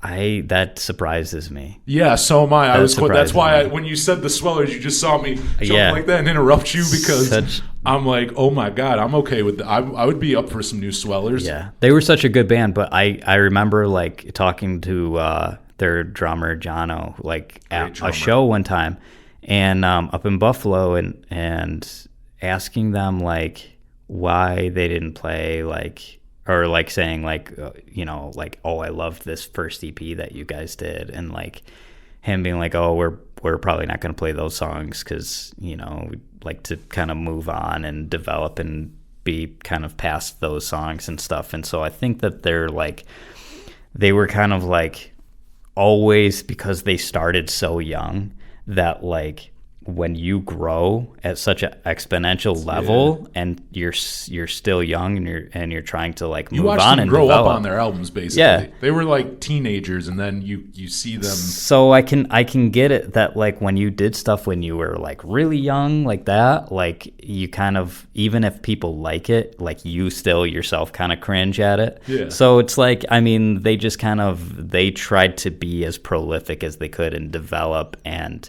grow as much as they could. So they always strive for excellence. Like what they're doing at that time. And so, I think if you saw them in 2014, they probably weren't going to play very many songs from 2006. No, not off that old stuff. You are right about that, because I didn't get into them until Ups and Downsizing, but I can tell you from the set list, from seeing them after that, they very, very rarely were they playing old stuff. I mean, it was all stuff I recognized, and for a long time I only knew like the Fueled by Ramen era stuff basically for a while there, and that was what their set list consisted of. They weren't throwing in like older stuff. Right. Maybe on that last tour, maybe they threw some stuff in. Yeah. But the farewell tour. Yeah, which I missed for a goddamn public speaking class, which I wasn't allowed to miss. Whoops. That was sad. But then I couldn't see the Swellers. Yeah. Now I might be able to get to see them. Now they might reunite. That would be crazy, because they've definitely been vocal about absolutely not reuniting. So I feel like, but you know what? To be honest about that, and I'm taking liberties here. I'm only speaking as a fan. I'm wondering if that's not more though of like say maybe even Nick specifically, where you put your heart in this band for years, and obviously they were trying to get like. I don't think they would have minded being as big as like the Foo Fighters something. They were obviously going for that later on. Yeah. They wanted to be a bigger band. I think they put so much time and effort into that band, and they were one of those ones where I think it bothers them that they didn't get bigger than they were. You know what I mean? Yeah. I think also they probably just got burnt out because they were doing it from such a young age that they were just like grinding it out on tours every single year, and then like they got to a major label, and then they put out 2 records with them and feel like the major labels that hurt them too. I think after Fueled By didn't do what I think they wanted it to. The last few albums, even though they were good, like it seemed like some of that wind in their sails was lost after including Good For Me. After Good For Me didn't do anything really like outside of the scene. They self-released it. Like I also remember talking to them. It was when I saw them. They were opening for the Wonder Years in early November in 2012, and I missed that tour. Yeah, it was in Rochester. They were talking about. I was supposed to be at that show too. Water Street Music Hall. Yep. I was supposed to be there. Yep. I didn't have a car. I didn't either. I drove my piece of shit van out there. So damn, dude, I should have jumped in with you. Yeah, we didn't know each other back then, but I remember talking to them again, and they were talking about how they got off the label and they had to like pay like, I don't know, over 10 grand, like for, I don't know, it's some merchandising thing, or basically like kind of like a payout or a buyout or whatever. I mean, they record at the blasting room too. That can't be super cheap.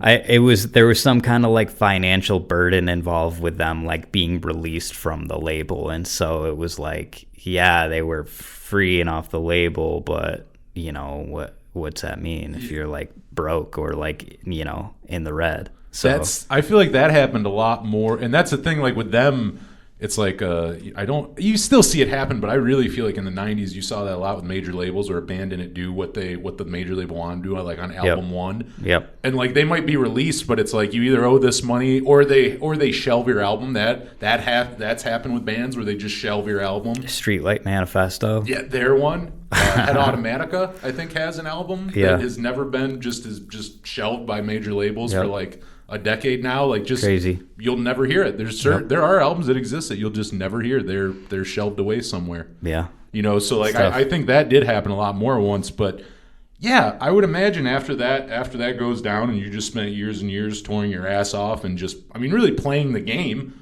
I mean, as much as you can, you're playing the game. And when that doesn't happen, I think initially, and that's why I wonder, like with the Swellers, like I think initially when you break up and all that bad stuff's happening and it's still fresh, I feel like that stings and you're almost like, yeah, I'm done with that chapter of my life. Yeah. 5 years later, you're probably looking back on it fondly. A lot of those times were probably the best times. You know what I mean? Yep. You're not thinking so much of our label just screwed us and stuff. You're looking back fondly of those years of touring and all that. Yep. So like I wonder if that's not a point now too, where it's been a long enough time where they can come back and like go, hey.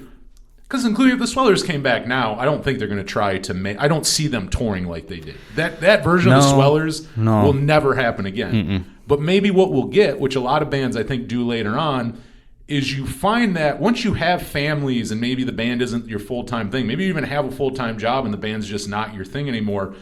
You see bands do that where they go through that rough patch, and then after a while they come out the other side and they realize, we're not doing this for a living. We've kind of accepted this. This isn't what it was 20 years ago, but we're still going to tour when we can. We're going to release music when we can. Maybe it takes us 5 years to write that record. But honestly, I think when bands start to accept where their lot and where they are in their career, and maybe they're not, again, like they're not trying to do what they were when they started out, they get better. Yeah. I truly think, honestly, that last Suicide Machines record, when I interviewed Jason, he didn't. It would get written when it got written. It wasn't his. Right. And I think it shows in that, not that he didn't care about it, but that he wasn't trying to force out a record. And that's why it's good, because he figured out the Suicide Machines. He has a job. He has a full-time job. He has kids. He has a wife. Yep. The Suicide Machines are not his main priority. And even though I'm sure fans would love that to be his main thing, you have to realize that he has once he's off stage, there's 23 hours in the day that like he's a wife and a husband and a friend and a worker and like just all these different things where like I think you realize that after a while in a band, and if you can come back and do that, I think if you're more well adjusted, I think that works better. Then some bands can't. Life gets in the way. You get a little older. Maybe you can't make a living off of it. And again, it's not even bitterness. I can't imagine putting years and years into something like that, and then just what you wanted to happen didn't happen. Yeah. It's hard not to get a little frustrated. Yeah. You know, including when you go for it as much as like a band like the Swellers, who you know, were just touring nonstop. Right. But maybe to bring it back to albums of like 2022. Maybe Swellers album. Maybe we'll get a new Swellers album. Yep. I wouldn't be against that. Maybe a No Effects album. Possibly. Now, I think we talked about this last time. Did you like single album? I still just need to kind of like, I don't know. I can't get into it. I still just need to, you know, keep you know, bringing it up every couple of months, because sometimes, you know, there's an album that's released that just doesn't, you're not like ready for any sort of reason. Like you're just not ready to hear that at that time, and so, you know, I'll circle back to it. It's also when it came out, I mean, I don't know about you, but like I wasn't expecting it to sound the way it did. So I think also kind of what you're talking about, if you're not prepared for that, in the beginning, it can also kind of catch you off guard. Sure. Maybe I probably have to do the same thing. I will tell you, it was not Actually, to be honest, I don't know if I've listened to it all the way through. I think I gave Really? up halfway. Whoops. I did not like it. I think I Yeah. might have started skipping around. Yeah. and I love No No Effects. thanks. But I was just I was like, I hate to be that guy, but that is one where I was kind of like, I wish you would just kind of stick to your... Yeah. Well, I mean, that's why there's 10,000 other bands that are modeled after No Effects. And guess what? No Effects will write another record that I Yeah, like. sure. They'll write another one, and I'll fall in love with them again. It'll be all good. Yeah. I think there's been absolutely no announcement or any news about this, but I am just saying it because I am looking at the clock, looking at the release date of the last one. I think Me First and the Gimme Gimmes is due for an album. I'd be into that. I'll just kind of put that out in the Throw it in the universe. Throw it out in the universe. Let the universe know about that. Maybe it'll carry on the wings of a butterfly and reach their ears somehow. I'm looking forward to live shows. Yes. The new The Batman movie and the new Doctor Strange movie and HBO Warrior Season 3.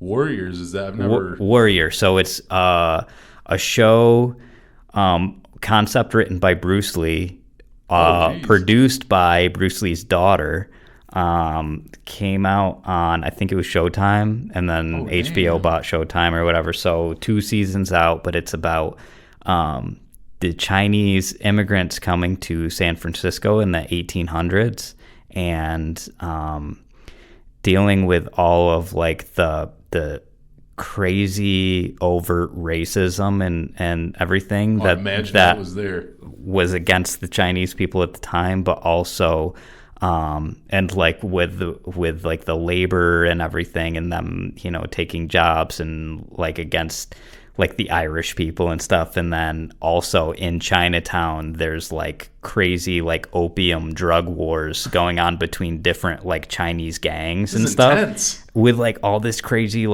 kung fu fighting and everything. It's a really crazy, awesome show. All you need to do is watch the first 5 minutes of the first episode, and you'll be decided whether you're gonna watch this show or not. Damn, I'll have to check this out. You'd be interested. It's incredible. If you need a show to binge, I would definitely recommend that if you've got HBO Max. I need HBO Max to watch the new Curb Your Enthusiasm, so maybe I can watch both of those. Yeah. So, yeah, I mean that's about it. So 2022, it's just you got some good. You're looking forward to some. Yeah. Because live show is a good point. Things. I'm looking forward to. Because I mean, live shows are. It's weird to say because it's live shows are back, but even earlier, I think when we were talking, before the mics are on, I was almost talking about in past tense because they are, but they're in that shaky. I think right now, they're getting canceled right now, rescheduled, canceled, and stuff. And I think at some point in 2022, I think it's too early. I don't think it's. I think the outlook will change. I think whether it's spring, whether it's summer, maybe it's in a couple months. It could be March. I think shows will truly. Maybe that was a soft start. 2021 was the soft opening. Yeah, and then it will be okay, we're back. We'll see. If not, back to live streams. Fucking Christ. Or drive-ins. I don't know. And people are like, what the heck's taking so long? And it's I don't know. Look in the mirror. Yeah. Well, and you can't do much about it. There's not, you can't snap your finger. It's all right, it's safe to go to shows again. Yep. I am definitely excited this year for shows. I wrote down a few, and I mean, I some of these I took liberties as well, where I'm going, it's been a while. But Green Day, I do know, is putting one out. I've not been super into the last few ones, but it's Green Day. Yeah. So I'm still excited. I'll always check out a song or two. Sure. Maybe it ends at a song or two, maybe not. But I don't know. In my eyes, I also just have been on such a. I listen to Insomniac once a week, and anytime I listen to that, I just go, maybe they got something like this in them. I mean, after American Idiot came out, or whatever, is that the name of that album? The big one? Yeah. Yeah. I just kind of I don't know. I didn't really care That's at the time. understandable. And then that song was on the radio all the time. Oh, that album specifically, you weren't into American. Okay. And then and just really didn't really. I was like, okay, that's just I guess a band that I don't listen to anymore. But I really like. I mean, I like Dookie and Insomniac. I actually like classics. I actually and it'd been years since I'd listened to Green Day, and I was driving around my sleeping baby in the back seat, and I was like, I'll put on Dookie and see what that's about again. And Classic. I mean, I think the last time I listened to it was probably on tape. So Oh, jeez. yeah, I mean, Yikes. yeah, It's been a while. so yeah, and I was like, oh no, it's great, it's cool. It'll be another 15 years before I listen to it again, but I get it. That There's album- also, I don't know if you saw this, but there was a Dookie tribute album that came out. Yeah, I did. Like like Bay Area bands. Yeah, I think yeah. Get Married a band I like. I think they did a cover on there and a few others I like. And there was a Rancid and Out Come the Wolves And tribute. out come the lawsuits. Yeah. Great name for. I checked them both out a little bit. There's some real low budget recordings that I Really? kind of skipped over for some of the songs, but there's some good ones on there, if you're into those cover songs. I like including on like a record that sometimes. It's Warriors is on there too. They did Oh, really? Old Friend Oh, I gotta check That's from- that. that's like- Warriors are great. on their EP that they just put out. That song was Wait, on they there. just put out an EP? Did I miss It was the in new 20. Warriors It was in EP? 2021. I think I missed that. Yeah. 'Cause last I remember is the full length they put out like maybe 2019 they put out an album. Yeah. It's been a few years. I think that's the last one I recalled. I'll have Yeah. to check that out then. Yeah. It's good. Go back and listen to One that. of their songs is on the playlist. Oh, nice. Okay, Yeah. so I won't even have to. I'll just go listen to the Perfect. playlist. Yeah. I have, like I mentioned earlier, Love Breakers, who I had on there, talking about like albums are just perfect for times. Their album Primary Colors, their debut they put out this year, it's just a sunny day. Like even now, like I love listening to it now because not sound cheesy, but like when it's just dark out at like 5 and it's cold as hell. Yep. You can put the album on, it like transports you to like July with your windows Yeah. down. You need those vibes going. Yeah, there's some good. I liked when Big D and the Kids Tale put out their record back in October. What I liked about it is it sounded like a summertime record in a time Yep. where people are putting out darker records and stuff, and it's kind of it's a breath of fresh air in a time when everyone's putting out something else. Yeah. Yeah. But I got those on there. One, they did tease something, and I was looking. I thought it was this year, but they were teasing shit in 2020. But Banner Pilot. At some point, we have to have a new album. yeah. In 2020, they said they were slowly working on one. And Yikes. I had to go back and look because I thought that post was like from this summer. Yeah. And I looked and it wasn't. It was like a year old. Yeah. So I mean, like that one, kind of in the same vein. I'm taking liberties here, but against me. It's been 5 years. This is now going to be 6 years since we got a new record from them. Yeah. Laura Jane Grace does stuff, but like Against Me themselves, we haven't got anything. Some shapeshift with me. Maybe I don't know. Does she like just not want to be doing that anymore? Well, the interesting thing, if I remember correctly, I might screw this up. Either Shapeshift with Me, their last album, almost didn't come out, and it was going to be like a solo thing. Yeah. Or she did this really good band, Laura Jane Grace and the Devouring Mothers, a few years ago. Yeah. Yep. And that album might have been what was supposed to be New Against Me songs that she said sound so different. And we're like, no. Like she was smart. She went, no, this shouldn't be Against Me. I'm going to do my own thing. Yep. I think that might be what's going on is she actually might be just like, what I'm writing right now isn't really Against Me. So I think you might be right. It might be like, okay, we're going to stay at bay for now and I'm going to do this thing. Yep. And then when it's time to write another like fast punk record, time to There do we go. Against Me again. Yep. But like their old bass player rejoined, Andrew Seward or whatever. Yeah, yeah. Like he rejoined in like 18 or 19 and stuff. Really? So I mean, they have Adam Willard's still their drummer, but besides that, they have that old lineup, like the one That's they interesting. had from what was that? Basically reinventing Axl Rose to White Crosses. I thought that there was some like it was like not. It was like kind of like a bad breakup, or as far as like It seemed like it. Yeah. It seemed like it fell apart, like the lineup, like after like in between like White Crosses, like not like they all left at the same time. It was like, yeah, it kind of slowly like seemed Yeah. to crumble. They had a good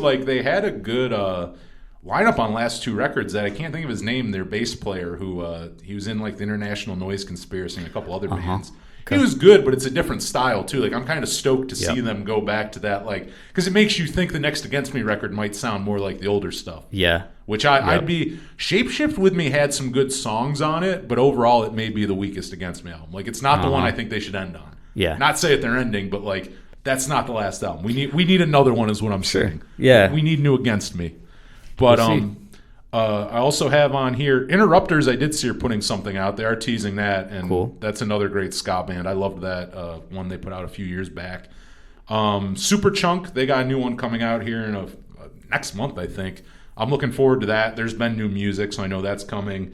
I put MXPX with a question mark because they're one who puts out singles and stuff a lot. Yeah. Yep. And they I don't know where that's going. Mike Herrera is just like he's like crushing the internet game Yeah, right he really- now. He's like a personality in a lot of ways. Yeah, I mean, he's got the podcast. Been He's doing like forever. doing like the live acoustic shows. He does they'll like do live streams with the full band. Those like, were great. they're- They called it something like This World and the Next or something they were doing for a while. Like Yeah. a series of those were amazing. Like Yeah. really well produced. They were just playing in that house they have in Bremerton or wherever Yeah, they're at. yeah. But really, they sounded so damn good. Yep. And just like, you know, doing like keeping up with the posting and releasing the singles and going on other people's podcasts and stuff. yeah. Like he's just kind of like putting it out there. Cause I mean, like, you know, I guess I think that maybe some kind of like mental shift happened over the past couple of years where he was like, it did. he was like, I'm going to be like 100% in on this, and like this is now my day job, and I'm going to like dedicate this to my band because we've been around for a long time, we've stood the test of time, and you know, I believe in it. There were definitely, I think, some years where, like, you can tell he seems like someone, because you think of how long he's been doing it, too, where I think things were done a certain way in the 90s, and they worked that way, and I think somewhere in, like, probably, like, mid-2000s and 2010s, I mean, things change already before that, but, like, you get to that place where you're the older band, you're not the newest band, maybe the way the music industry works is shifting, and you're not as, like, you don't know everything going on, you're not as ingrained. I feel like MXPX and Mike Herrera had some low years for a while where they weren't doing a whole lot or doing anything. Yeah. Now he's jumped it. Now he's realized and seen where the industry's kind of flipped and how things have went. And like that, where you have to put yourself out there and your personality as much as you are like a musician. And I think he's embraced it. Like No label, just kind of like just doing it all doing yourself. that stuff. Yeah. And I give him credit for that because, again, like I think because you forget how long they've been around together, too. And it's like they were a band who came from a very different time when you didn't have to do those things. Yeah. It was very different. So, like, I think he's embraced it. MXPX is another one where I think they're a band who had a hard time for a while figuring out, like, when Yuri and Tom were basically kind of like, when they were doing, like, MXPX All-Stars, it was like Mike Herrera and whoever he had around, and they'd play old MXPX songs. Yeah. Which as a fan was like, I went and saw it because I never saw MXPX live, and it was fun. Yeah. But now that I've seen them again, and they're back to like putting out music, and like it's the three of them touring and doing shows, it's way better. Yeah. And like I think they found that happy medium where they were at first they're like, the music industry is screwed. We're gonna go get jobs and we can't do this now. Yep. And they're kind of freaking out like it's the end of the band. Where now they're in a place where it's like, we go do our own things. They have other, including like Tom and Yuri. I think Mike's the real, like Mike does all that stuff. Like even Tom and Yuri, they have their lives outside the band, but they can all get together, record the music, go do shows and stuff. They're not going to tour 8 months out of the year, but there's a good chance you'll see them live at least once a year. They'll probably play around you like, at least once a year. So like I think they're in a good place. And I don't know. I mean, put out an album, guys. Put out an album is what I'm saying. Joyce Manor, I saw, is putting out one. I'm always up for new Joyce Manor, so I'm excited for that. Menzingers, I just put a question mark next to it. It's been a few years, so they're another one where it's like... They did the acoustic thing in 2020. I wasn't that into that acoustic version of that album, which was sad because they did... I don't know if you're a big a Menzingers fan or not, but... Not huge, but... On the Impossible Past, they did this cassette, and there's like 6 or 7 songs off that album, just acoustic, but they like rework them in this way, like...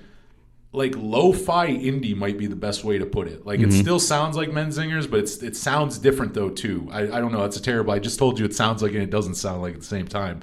But like what they did on there was amazing, and I was hoping they were going to do that on the Hello Exile or From Exile. And I don't know.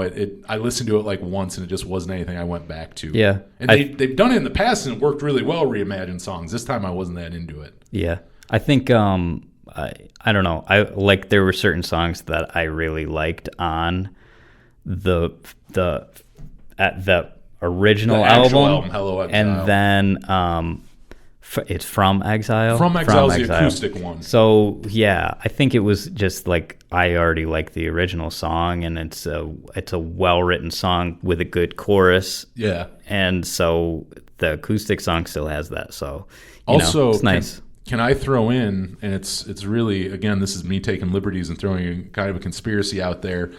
I wonder if, whether it be contractually or they were just asked, I think that was more an Epitaph idea for them to do that whole album acoustic, because Epitaph has done that with a few other albums during that time, actually. If you look back to in 2020, and I can't remember off the top of my head the other bands, but there's at least a few others that were Epitaph bands that like a year after releasing their album, they would come out and do like the reimagined version, which makes me kind of think it was more of a label idea. Because I don't feel like the band pushed it that much either. If you look at it, they promoted it a little on social media, but it wasn't that big of a push. This happened here, just, Again, like I'm taking liberties here. I'm not like talking shit on an album they put out, but I'm like, they kind of posted a few times where I'm like, was this kind of a label idea? Hey, you guys can't tour this year, and we're in the middle of a pandemic, maybe just re-record, you know what I mean? Like do a reimagined version. Like, I think it was a label idea is what I'm saying. Yeah, probably not contractual, but probably label idea. Yeah, like we're not gonna.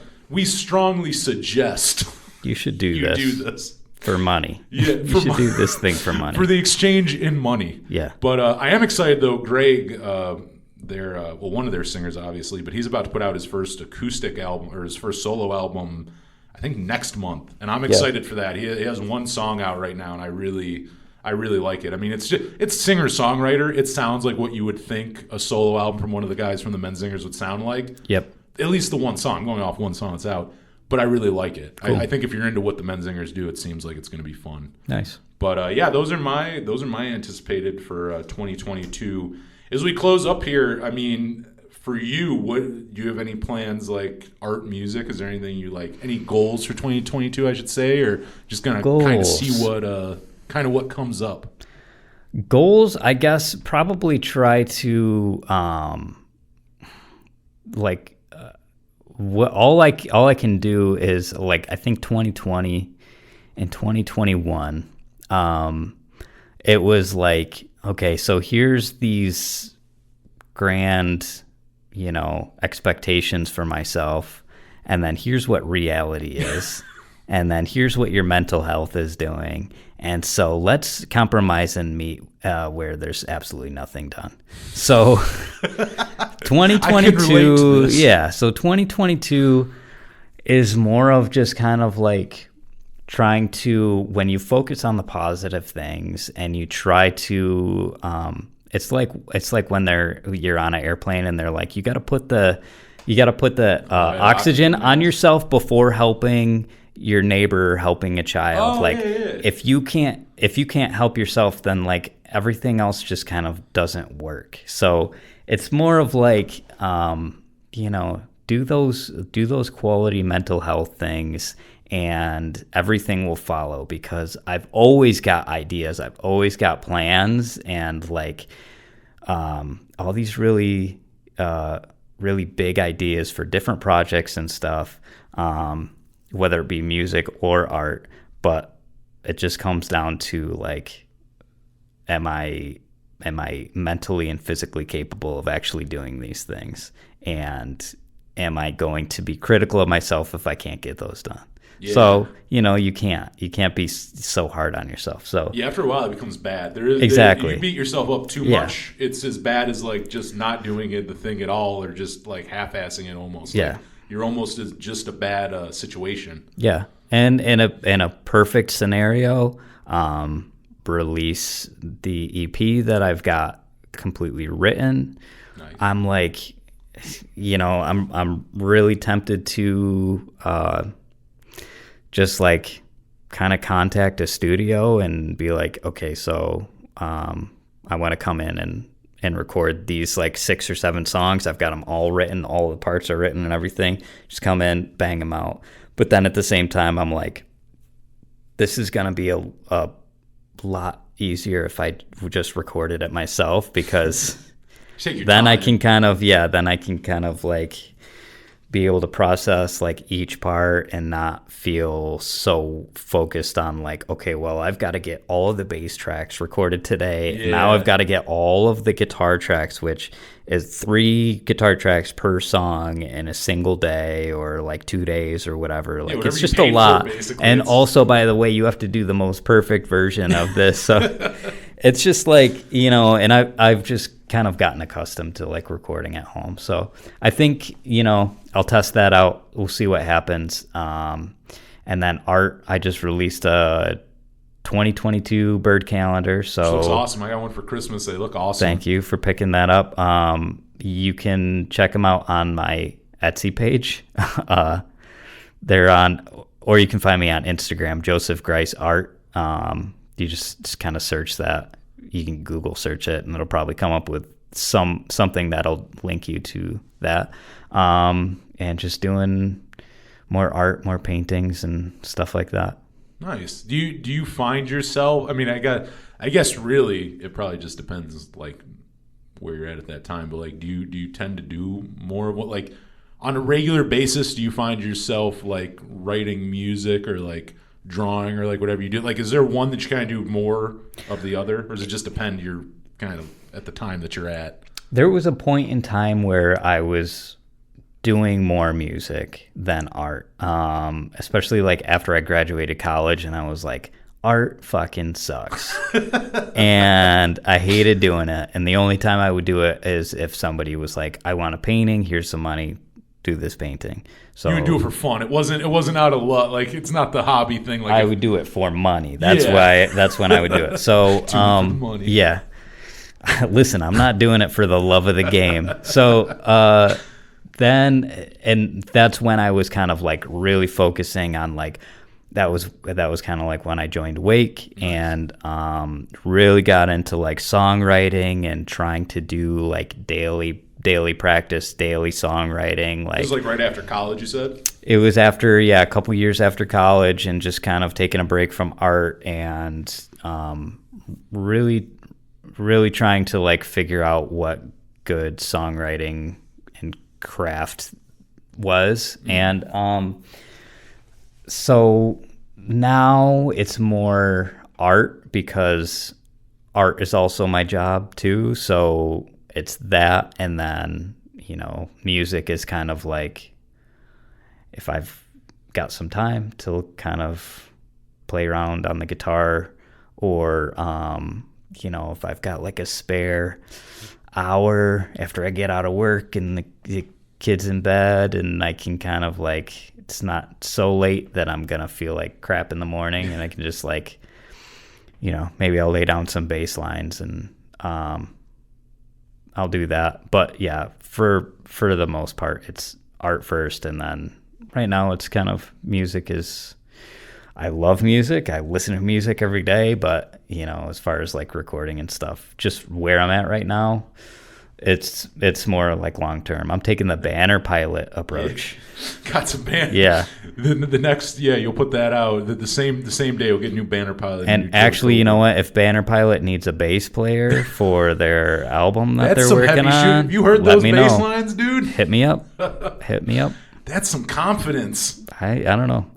They've got some killer bass lines. Their tone is like the best bass tone ever. To be honest, that is a band where normally I feel like the bass player might be like the cop out thing. Like, I'll be your bass player. Yeah. But in that instance, I would say the bass is much harder than the guitar. Not to talk trash, but the guitar is a lot more. All right, I take that back. Listen, if you guys need a guitar player for your new album, power chords. Yeah, I'll do that.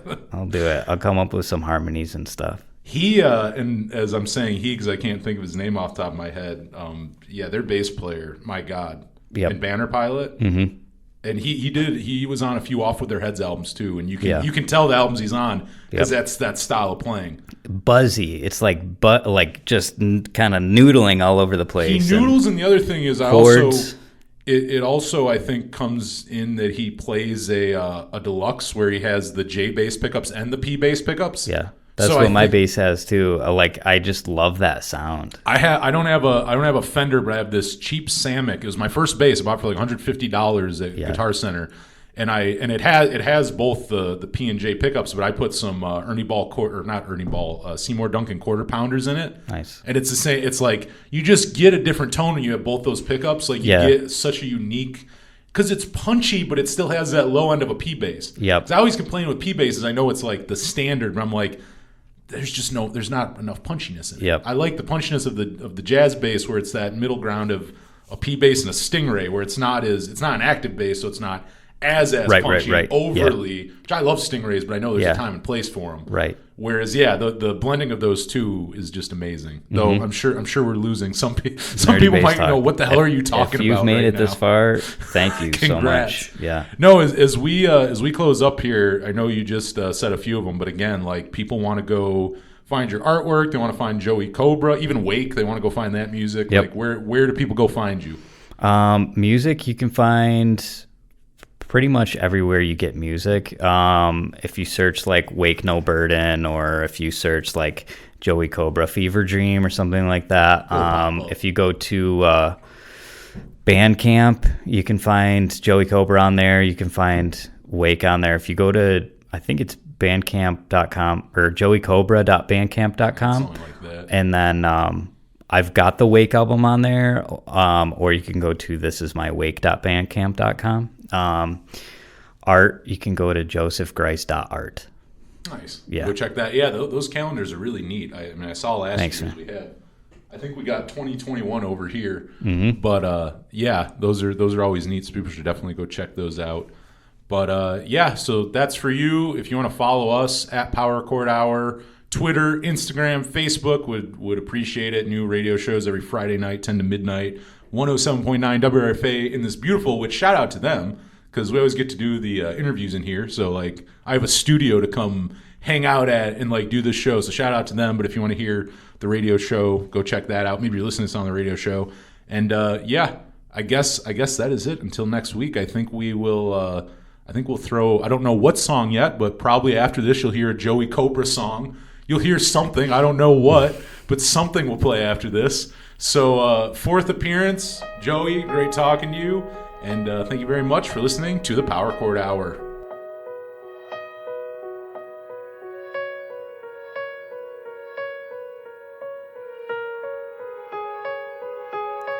Well, I'm going down. I'm going way down before you. I never stood a chance. If you'd ask me, I'd say life's a fucked up series of events. A Rube Goldberg machine. Its sole purpose just bringing me down. The complexity disguises the plot. It won't ever stop. The current task at hand is keeping that ball rolling, not skipping a beat. But if I know Rube, I won't land on my feet. Face down in a grave, that's where I'll end up. Prepare myself now for future events. Nobody